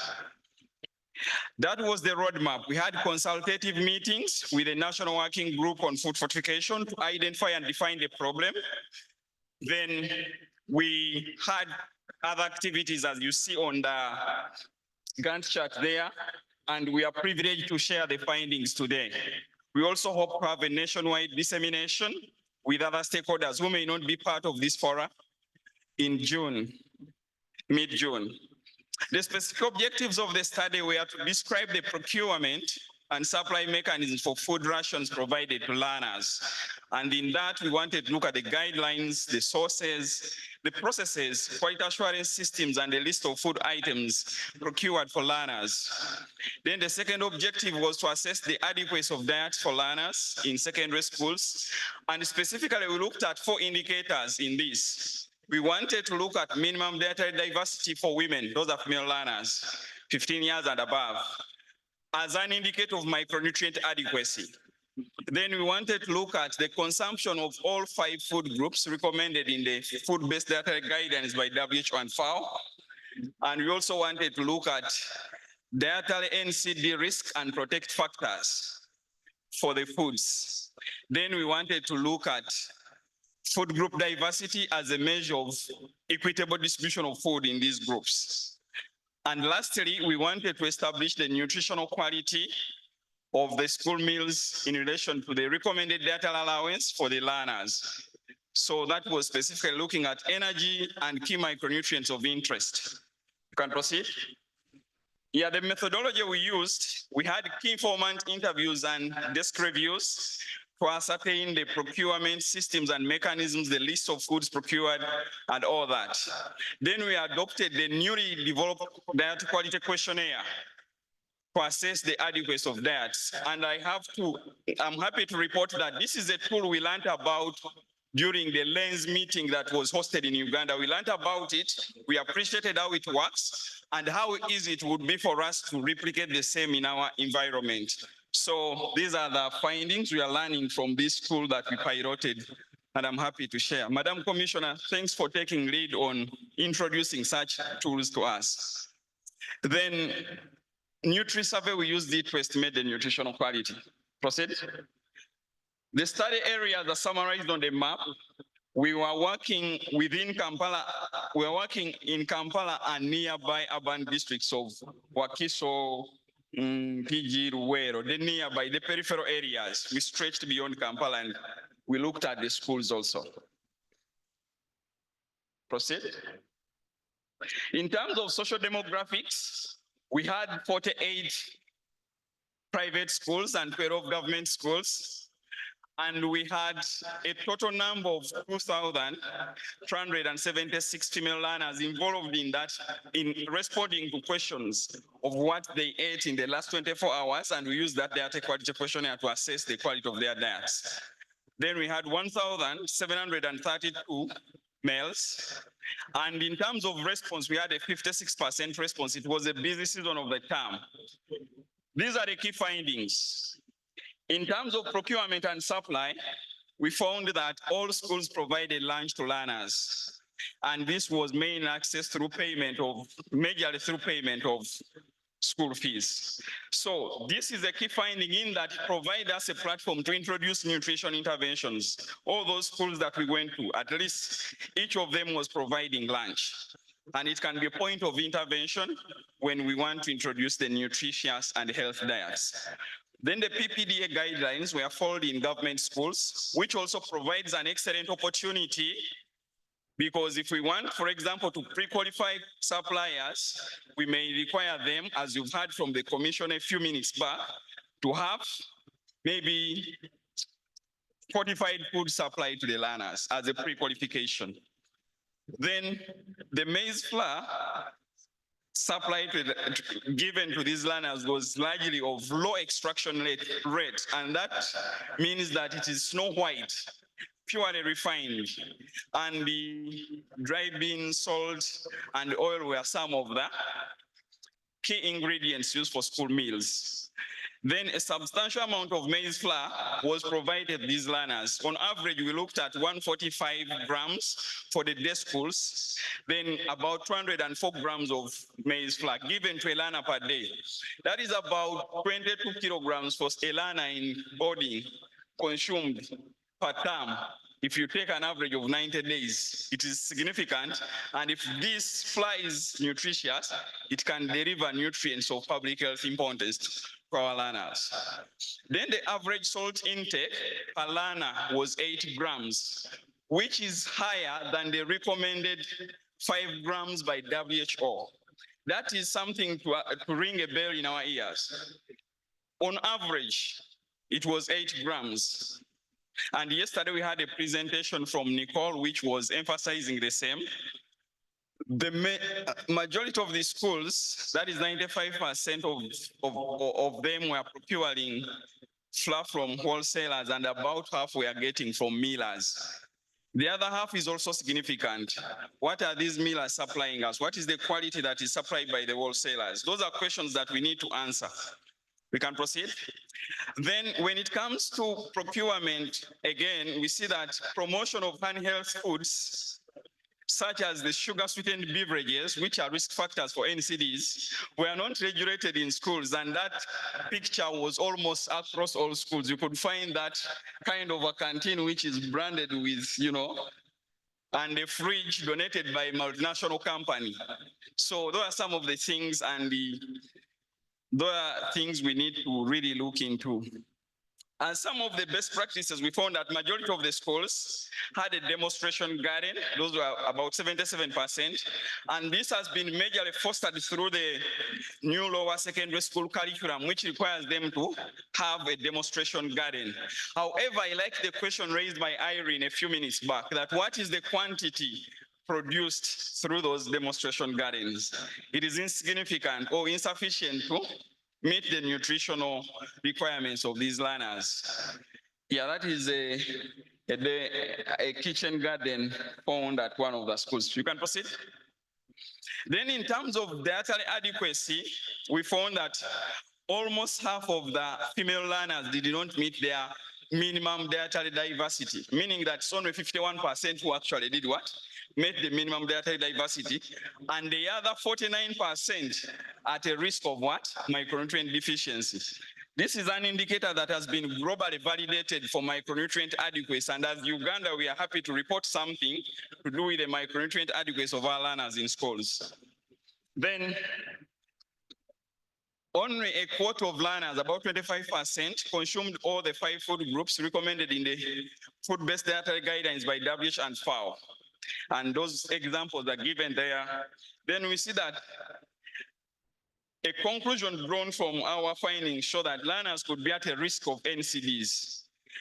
We used the score, we had a score of 9, but we saw that the average NCD risk was at 3.2, while PROTECT score was at 2.9, meaning that foods which these learners had consumed in the past 24 hours were predisposing them at a risk of NCDs compared to the protection they would like from them. And that is something we cannot, however much it was qualitative, it's a proxy indicator to tell us and point to areas which need intervention. Then the NCD risk score is related to high consumption of sweet foods, salty snacks, and the deep fried foods. Yeah, again, it was not just from out of nowhere. We saw that the consumption of these unhealthy foods was really high. And my professor yesterday was sharing a lot about what was found in the food environments around schools. Then in terms of food group diversity, again, we see that learners were not getting a diverse diet. They were getting about 4 food groups out of 10 that are recommended. Lastly, in terms of nutritional quality of meals, of school meals, we see that school meals predominantly consisted of kosho, which is stiff maize meal brew, and the bean stew. And in the corner there, you can see a picture. And yesterday, again, we watched a video which was showing the same kind of food being supplied. So it is really evident that school menus are monotonous and are majorly consisting of those. Then we saw that school menus provided optimal levels of energy and micronutrients. This is very critical. The energy requirement as per the National School Feeding Guidelines of 2014 recommended that 100% of the RDA is met for the boarding what? For the boarding students. But we saw that from our analysis, it was only at 43%, meaning that even the portion sizes could be a question. Even the options we have in the canteens may not be sufficient. So we need to see how we add up these pieces and come up with robust interventions that can tackle some of those glaring gaps. Then the energy fulfillment for day schools met the recommended national requirement of 30% RDA. However, this may be low considering the time spent at school. Our guidelines then recommended that if you're a day scholar, you must meet 30% of your RDA. But you look at the time these learners report at school, that is 7. Then they leave at around what? 5, 6. Do you think they will be able to meet the 70% of the energy at home? Most likely not. So we need also to go back at the guidelines and look at how feasible are some of these recommendations. You get it? And in terms of nutritional quality, that graph illustrates what I'm talking about. The average nutrient fulfillment here was below 50% for all the key nutrients. And what is so ironical, for the case of micronutrients, the picture is really alarming. But also energy and other macronutrients, we are not doing that well. When it comes to salt, it's the only nutrient where we actually went beyond the recommended levels. And it is predisposing our learners to the risk of non-communicable diseases. Proceed, please. In terms of recommendations, we recommend the need to support the increased production of nutritious and micronutrient-rich foods, including animal source foods, the dark green leafy vegetables, and biofortified crop varieties, with improved palatability and desirable cooking properties. We were worded there, but each word there communicated something. We found some varieties of biofortified beans in schools, but schools were not procuring those beans because they contain iron, but because they tasted well. There is a variety called Masavu. Some of you may be Seroko term, Masavu, which was popular, but they liked it for its cooking properties. Then we need to explore interventions for provision of cold chains for perishables, and we also need to explore the viability of implementing targeted maize flour fortification. Then utilize the findings in standardizing portion sizes for school menus, setting micronutrient levels for the fortification guidelines, and the next, please, I want to wind up this. One more slide on recommendations. We need to utilize the findings to fast-track harmonization, revision, and development of the policy frameworks. We've had the new documents that are under development. Are they making use of these findings? Before we come up with figures and all that, it's critical that we benchmark and make use of them. And we need to advocate for increased resource allocation for coordination and implementation of school feeding. And lastly, support integration of DQQ, which is a rapid tool in routine monitoring and inspection of schools and others. In conclusion, we see that the study highlights a gap in the diet quality of learners and recommends specific actions to improve the consumption of safe, nutritious, healthy, affordable, sustainable, and diversified diets in schools. And it underscores the fact that all schools provide lunch, which offers an excellent opportunity to intervene and provide those foods using a multi-sectoral food systems approach. Thank you, Chair, and over to you. Thanks for the audience. Thank you. And before you go away, how did you describe the portion? Stiff what and grew what? Stiff maize grew, like something. Steve Maize grew. You can have a seat here. Steve Maize grew, and I was wondering, why is it that we find it easy to eat more salt? Is it because it is cheap? Why is it of all foods that can be accessed, it is the schools choose to cook more salt?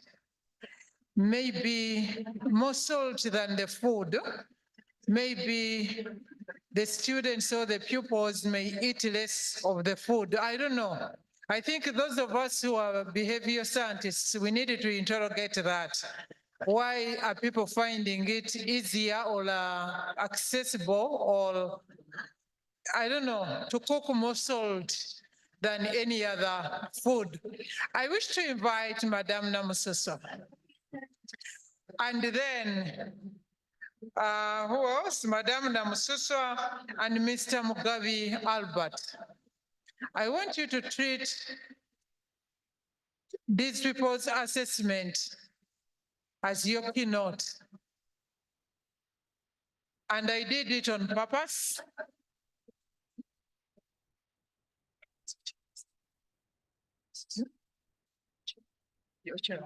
Yes, something in for Madam. It's okay, you can sit there. Not there. Okay. Alternation from, you know, you call Julius, you see a lady. You see, you call Namususo, you see a man. But it is okay. Okay, Albert. Albert? Present, absent? Is outside? Present. Albert, can you please come and join me? And this is what we are going to do. I have looked at the topics of your presentations. And you have listened to this gentleman who did the assessment in secondary school. And I just wanted you to add your voice to what he has presented, because Albert, for you, you looked at nutrition status and what? Nutrition status and food habits among adolescents. Okay? Can you add a paragraph to his presentation? Use the mic on your side. Yeah, thank you very much. In reference to what he presented, my findings were not different from what I've put. They are not different. I found that they were poor dietary practice, especially consumption of fruits and vegetables, which has indicated. And a lot of, you know, like the common food, you have posho and beans and all that. But largely consumption of fruits and vegetables were very poor in schools. Among the adolescents. Yes. What did they consume more? Most of it was associated with snacking, you know, which is the common practice among that. The double C. Yes, the snacking, which was key characteristics among that age group. Yeah. Okay. The double C, ladies and gentlemen, we are talking about chips and chicken. That's the double C. Anything else? Also, what I noted is the double burden of malnutrition. There's both under and malnutrition. Among this target group. Exactly. No, maybe they are on figure awareness, and for you, you're calling it undernutrition. Maybe they are watching their shapes. They are adolescents. Well, it was scientifically ascertained, and in that age group, it has a feature health implication. If they're doing the sizing, well, that's them, but they should be knowing that it has a future consequence on their health. Okay, without asking you, the two of you, whether you were able to establish the drivers, this gentleman who is representing Madame Namususo has a solution. For him, they are claiming that we need to decolonize the school menu and we need to promote more indigenous foods. Do you still agree? Very much. Let us hear from him. Thank you. Please make sure that mic is on. Thank you. Patron Zachira. The mic is off. Thank you very much. Patron Zachira, standing in for Madame Lona Namususo, who is our in-house nutritionist from Audacious Africa. And from our work, we are mainly working with within Kampala, Wakiso, Mityana, and Gulu. And from our experiences, we found that it's actually better to change the school meals. And that does not come easy. So in our work, we've actually embarked on working with the school administrations and the local communities. The projects we've engaged in the different schools we've worked with administrations to first of all audit their current school menus and also try to work within their current budget so that they don't feel strange. That is targeting sustainability and continuity, where we've introduced local foods so that instead of having posho and beans, rice, there is an introduction of yams, potatoes, which are sourced from the local gardens because they're actually working together with the local communities. And the parents themselves come from the local communities. So we've had trainings with the teachers as well, teaching them about the nutritional values and the impact on the children. And then the parents as well, because they are especially the women in the communities. Women determine a lot of the nutritional needs of the family and in the communities. So those parents have been engaged in various trainings to make sure they proactively choose the local indigenous foods, which do not come as a first choice when sourcing for meals, especially in the schools and in the local communities. Even the trading centers do not usually push for such foods. You find a lot of chips, fries, and so many things. Then in addition to that, we've also introduced the children to the curriculum that is practical based on what we taught in the nutritional engagements with the parents and teachers. So what happens is the schools have adjusted their teaching methods so that when it comes to science curriculum, they're actually involved in the school. We've introduced school gardens in all the schools that we're working with. And so when they are being taught specific topics, they're actually out in the gardens, and specific topics are actually taught within the gardens. The children are actually engaged in the actual production of the foods that they actually consume.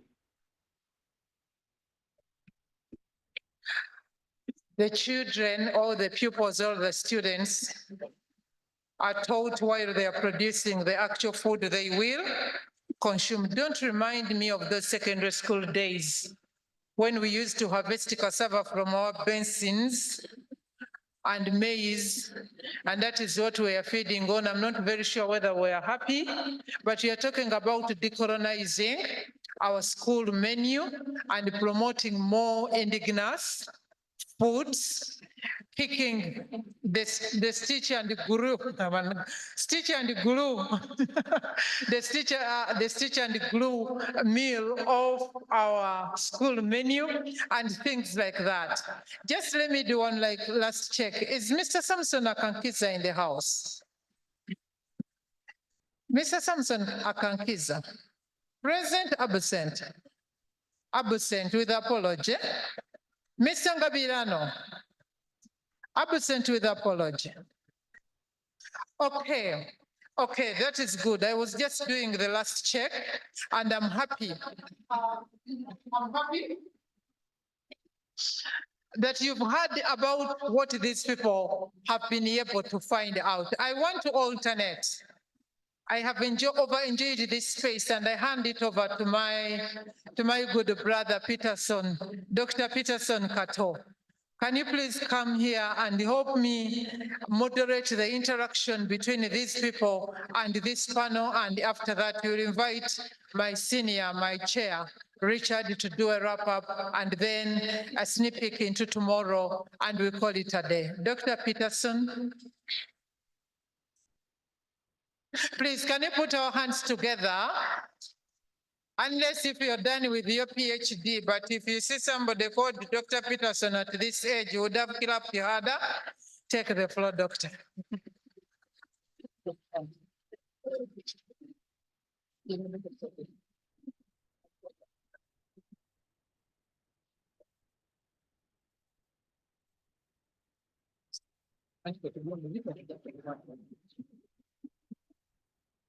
Good afternoon, members.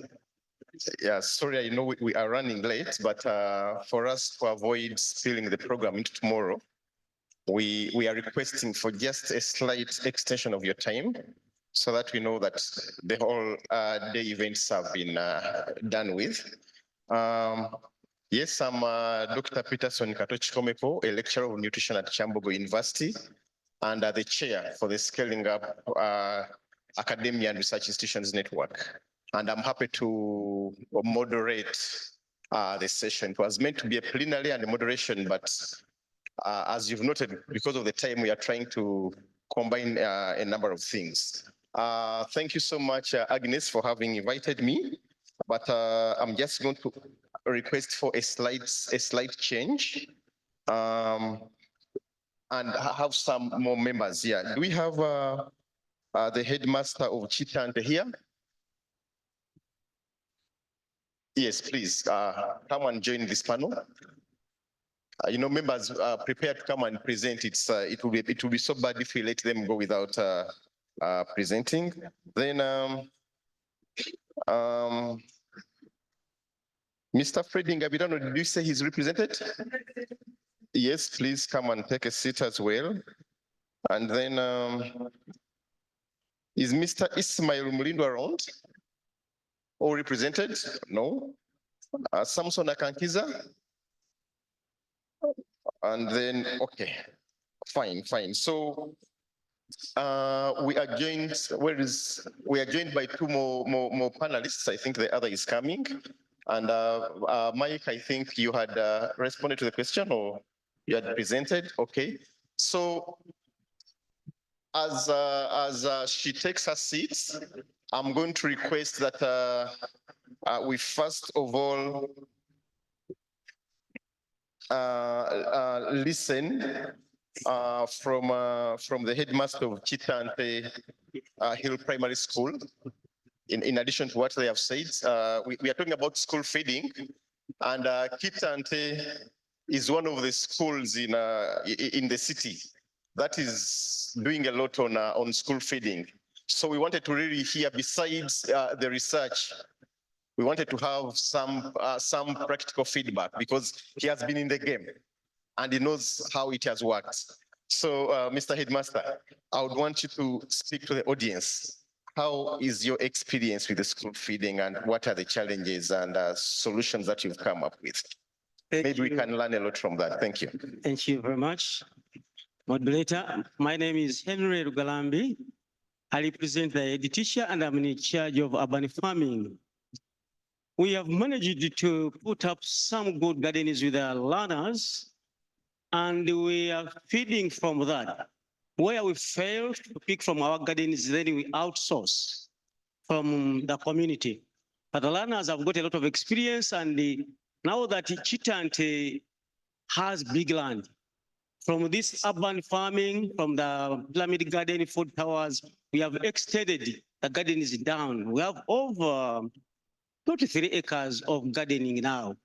We have 1 acre of cassava in Kampala here. So we are able to feed learners from cassava instead of having only maize, osho and beans. We have vegetables. My week, we have put up half an acre of cabbage right now, and they are doing very well. So we are able to put some cabbage in our sauce instead of only beans. So we are doing well. Okay, thank you so much. Thank you so much. We are happy to hear from that. But are there some challenges that you face, some specific challenges? Of course, there are many. First of all, looking for seeds, getting them. Sometimes they're expensive. Also getting time. Chitante is quite a very busy. Our schedule is so busy that we are always in class. So also getting learners from class to go to gardening. Other teachers look at, for them, they're after first grade. So getting out of the class to go to the garden is a challenge. And then we also have a challenge of theft in Kampala. You wake up in the morning and you go to the garden, you have nothing.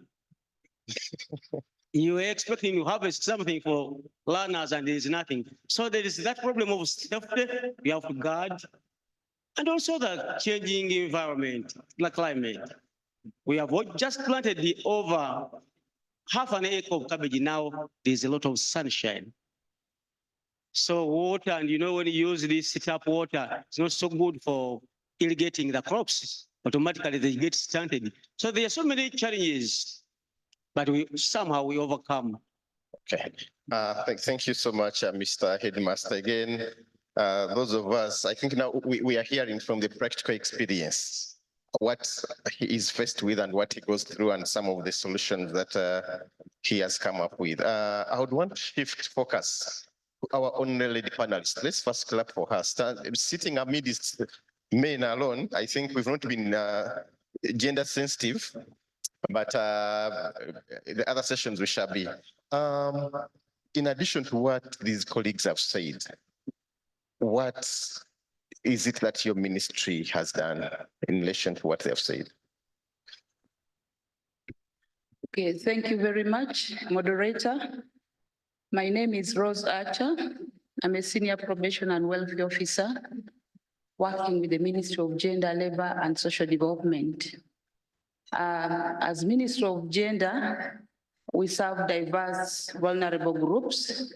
Specifically for this time round, I'm going to talk about the children that would be in school, but due to actions that conflict with the law, they are not able to continue with school, and those are the children in the remand homes. Now, we have those categories of children, and as a ministry, we also have some activities we do in order to ensure a boost in their nutrition. We have also, just like the previous speakers, backyard gardens or kitchen gardens, mainly growing vegetables and a few rearing animals like rabbits and chicken, which is used to supplement the diet of these children. Of course, most of these activities are supported by partners like ABSI and others, but also this component of growing those crops helps to skill these children. After remand, after they have served their remand orders, they usually go back to their communities and practice the same, replicate in their families, and eventually it improves the feeding in their families. When you come to the children that are private, children's homes that are privately owned by the NGOs, the ministry under the special grant for persons with disabilities has so far supported over 10 children's homes with a grant of 10 million per home. Now that money is used to invest in projects that help these children's homes to eventually be able to have income and eventually buy the needed foodstuffs to feed the children in those homes. But also others have partnered with governments, local governments, to benefit from the existing government programs. We have some children's home, babies' homes that have received the Persian cows and Operation Wealth Creation, and they are using the milk from the cows to improve the diet of the children in the home. Thank you so much. Thank you so much. So members, we have listened to the 5 panelists, and all of them are having interesting experiences and lessons on how they are approaching the aspect of school feeding. We have 5 panelists. I would want to maybe have 5 very specific questions, specific questions, okay? So I'm going to use the approach that my colleague used. Where is microphone? Yes, so Professor Muyanja has a question here. Can we get the microphone to him? So I see Professor Muyanja, I see gentleman there, and the other hand, those are 3. Are there any 2 more arms? Okay. Yes, Prof. Yeah, thank you. I'm not going to stand. Yeah, my question is very easy. Have you done some work in the schools of the deafs? Have you done work in the school of the deafs? The deaf. School of the deaf. Okay. Thank you, Professor. Yes, can we had the hand down there.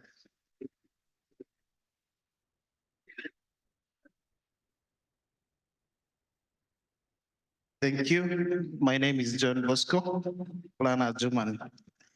Mine is also going to the study I want to say that I very much appreciate the study. My question is that whether the result of this study has been shared with the school and what is their feedback? Because I've seen there are quite a number of recommendations.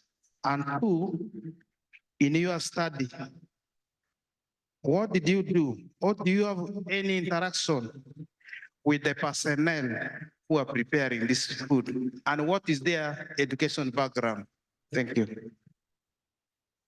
Thank you so much. Another question? Yeah, thank you very much, Chair. I'm called Mugaga Christopher from Gould University, Department of Food Science and Post-Harvest Technology. My question to the presenter, the first presenter, I've forgotten the name. Yeah. Why was it so difficult for you to recommend the use of composite flour? For example, we know we have the maize. We also have things like sunflower, because in this school they take porridge. No, soybean. A mix of soybean and the maize could be one of the easiest targets for improving nutrition of the school children, especially across the board.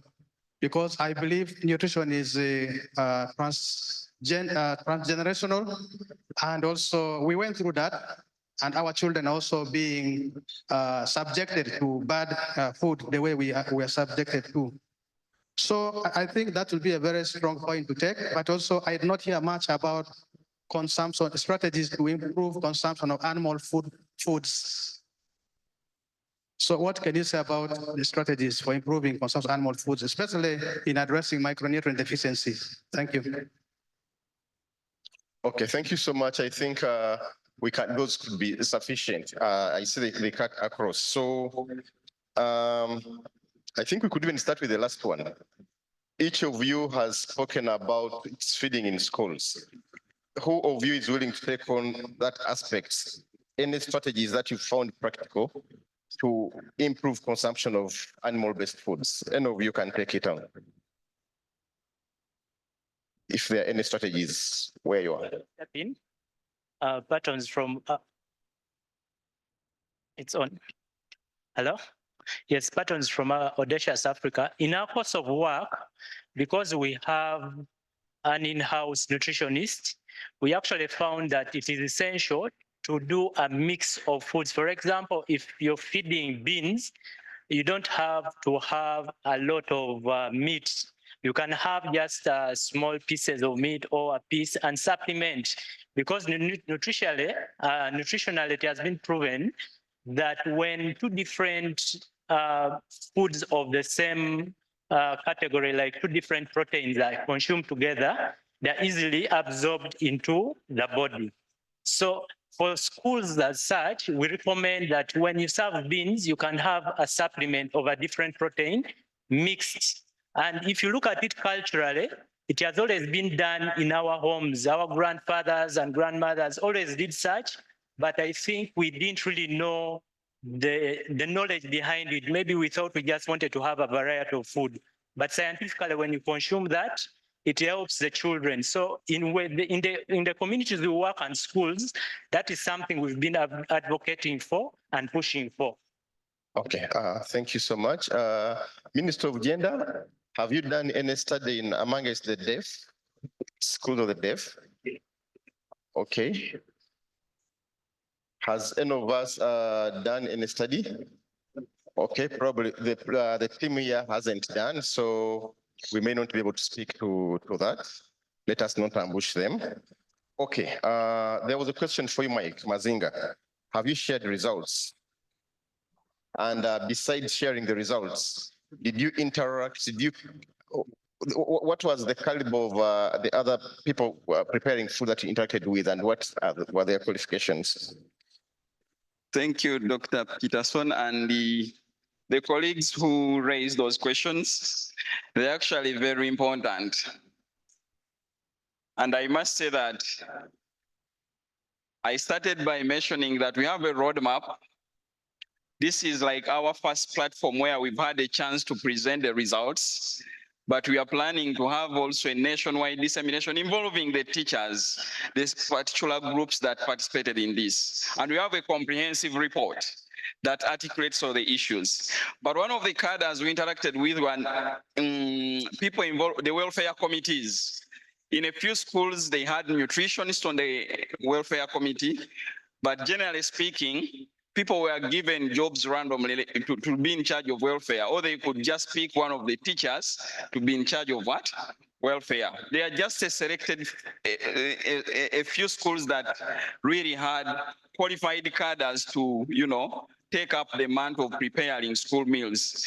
And one other practice, Doctor, that I would like to mention to the group, in private institutions, food procurement and distribution, supply mechanisms were really commanded by the owners of the school. That is a department that they didn't want anyone else to tamper with.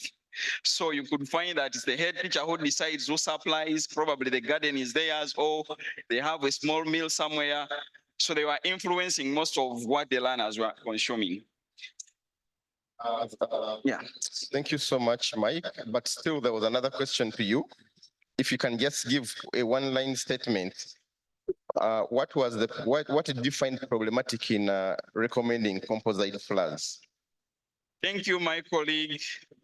Composite flours, I mentioned about we want to take a food systems approach that promotes diversified. By diversified, I mean it can be composite flours, it can be the dark green leafy vegetables. It's really broad in there. Being a presentation, I didn't dissect everything here to make mention of the individual foods. But composite flours, in case you have adequate supply that can meet, the demands of the learners, it's good to have them on top. Why we singled out fortification of maize flour is because almost all schools were consuming maize flour. So we couldn't complete a report without tackling that as the major source of the food that learners are consuming.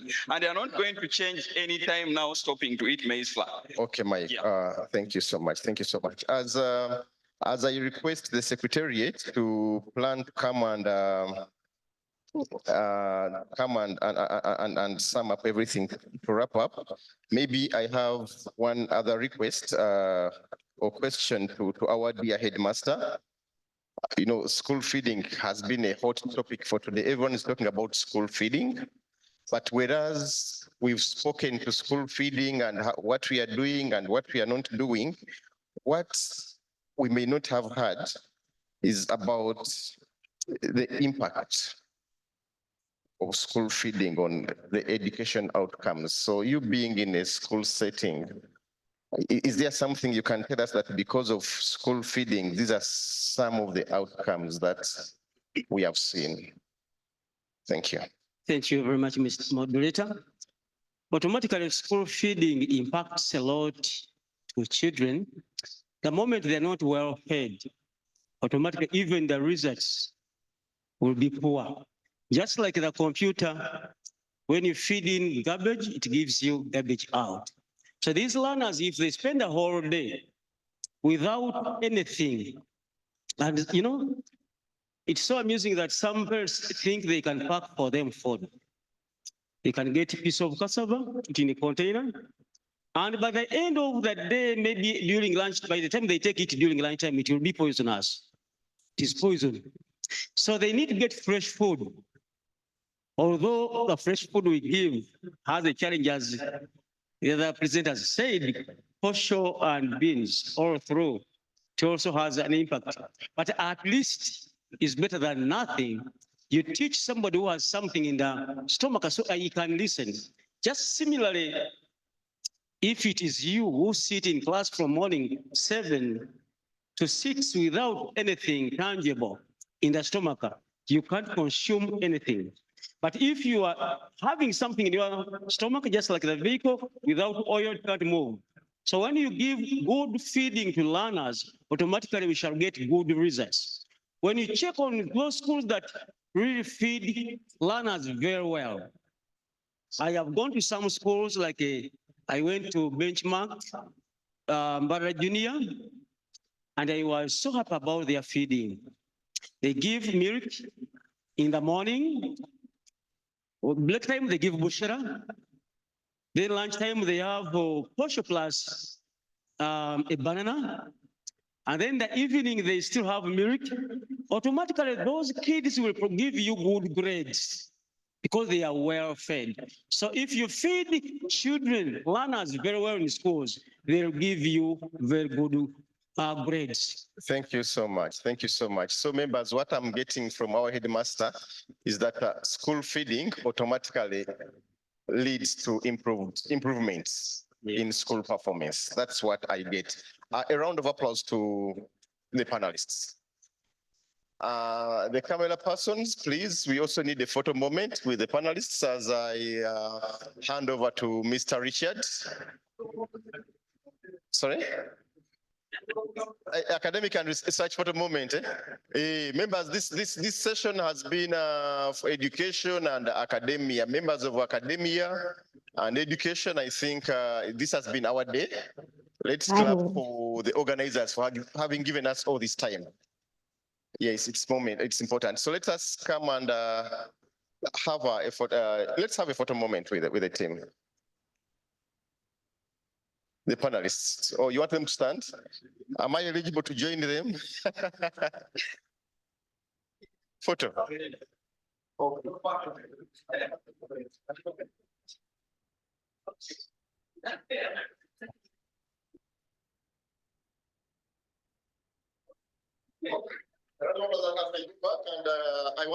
I'm requesting to hand over to the Secretariat to take over. Thank you so much. Thank you.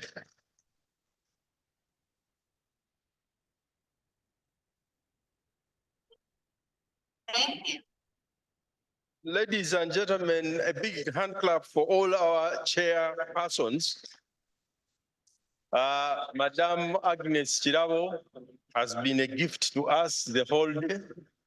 Thank you very much for what you have done, and also for the chair of this last panel, the doctor who we clap for, because he has also done us very well, Dr.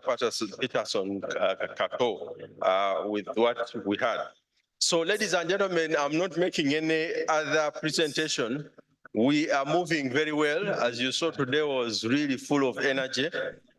We delivered not only Prime Minister, but many other dignitaries that were with us. So we want to continue in the same spirit. So tomorrow is the third day. And tomorrow we shall start off the day by looking at nutrition security in refugee contexts. So it will be, again, a very topical issue. As you know, Uganda is one of those countries where we have quite a big number of refugees. So our colleagues from the from the host districts will be able to share experiences. Our colleagues working with institutions that work in those areas. So that will be something that we will be doing tomorrow. Then after that, we will then be talking about a few other elements that are important, but let me see what will be the next session. Yeah, but that will be one of the main sessions that we shall talk about tomorrow, and then we shall also be talking about issues around nutrition governance, and also talking about UNAP2 and how that looks like and what we can do about it. So it will be a full day, packed day, but also a very interesting day. We will start on time at 9 o'clock. We won't have a huge opening ceremony, so we shall be diving straight into business. So once again, thank you very much, all of you, for staying this long. And we look forward to seeing you tomorrow at 9 o'clock, and we start the day once again. Thank you.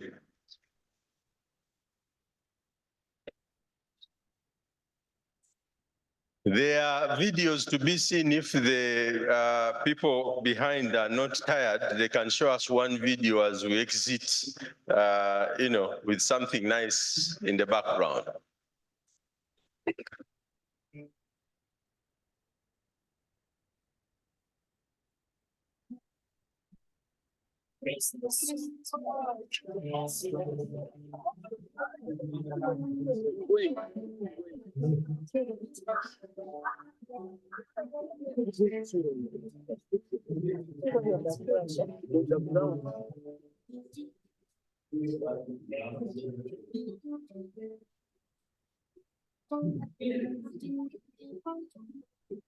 At school, I have learned that you can make a garden on a small piece of land, although it's in an urban area. We can make gardens in different ways, like in pyramids, baby towers, and also in some buckets. You can use a bucket, you put there soil, place the bucket well. Then after you put the seedling, you plant. Also, you can use sacks. When you get a piece of land, although it's in an urban area, you can put there a garden. I can plant a tomato, take care of it, and I make sure it is grown in a good way. But I can also try to understand the disease or any pest that is attacking it, and I find a solution for it. Not only the young farmers members, but also the whole school. They always pick, like, let me say, like these tomatoes, they use it for cooking the beans at school here. And also these other green vegetables, they always put in our food and people eat and we enjoy. This project helps us a lot to learn more about food and nutrition and how we should eat the right foods. Children in our classrooms gain more energy when they eat foods which have these crops here. A healthy mind is a good mind for sure. When you are healthy, you can't fall sick. When you feed on a balanced diet, you are active, your body is active. Once a child eats good food, the brain develops quicker and faster. Yes, children focus and we are performing better every day. Because of the need for proper feeding, sustainability of feeding during the school, balancing their diet, not only the children, but even the teacher, this program came in really as a rescue for the school. Having these vegetables or these food additions in our meals, it is making the children already appreciate what we are providing them. And it is adding value to their meals. When you go and look at the school gardens, we're actually telling people that space does not matter for you to be able to grow food that is nutritious to you.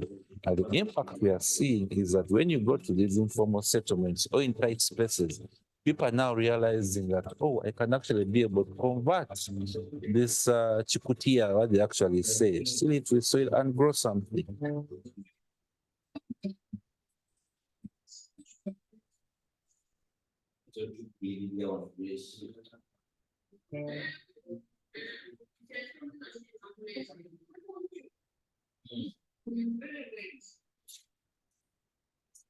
At Chikeri Health Centre, we have several services we offer. We first of all start with screening everyone who enters the facility. And when we screen, when somebody is malnourished, we treat. Depending on the level of the malnutrition, we have a nutrition unit. Those that are severely malnourished but without complications.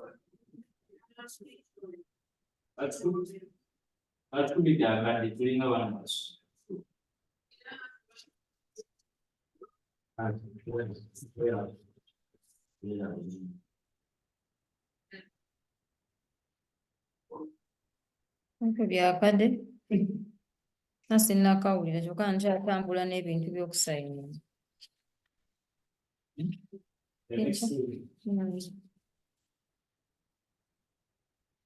Naye budget codes zino ne section eno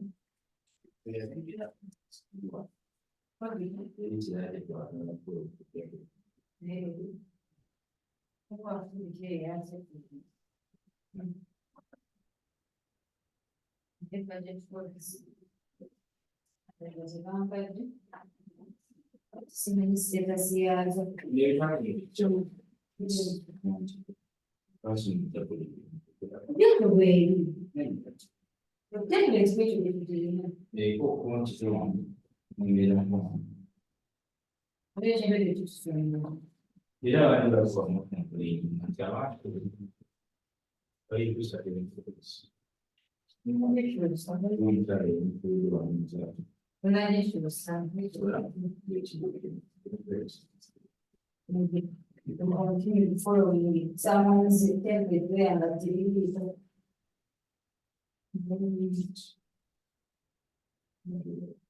What was not with Tawan, no one but your way, not as a quantity, Daisy. So. This is the ingredients. School printers.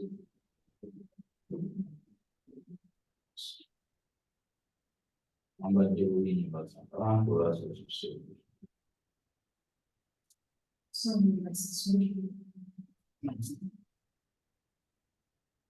Any question which you know.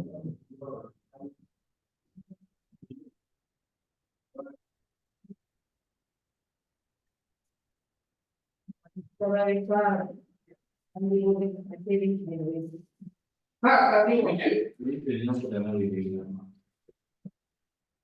Will be around now. Supposed to be in the field.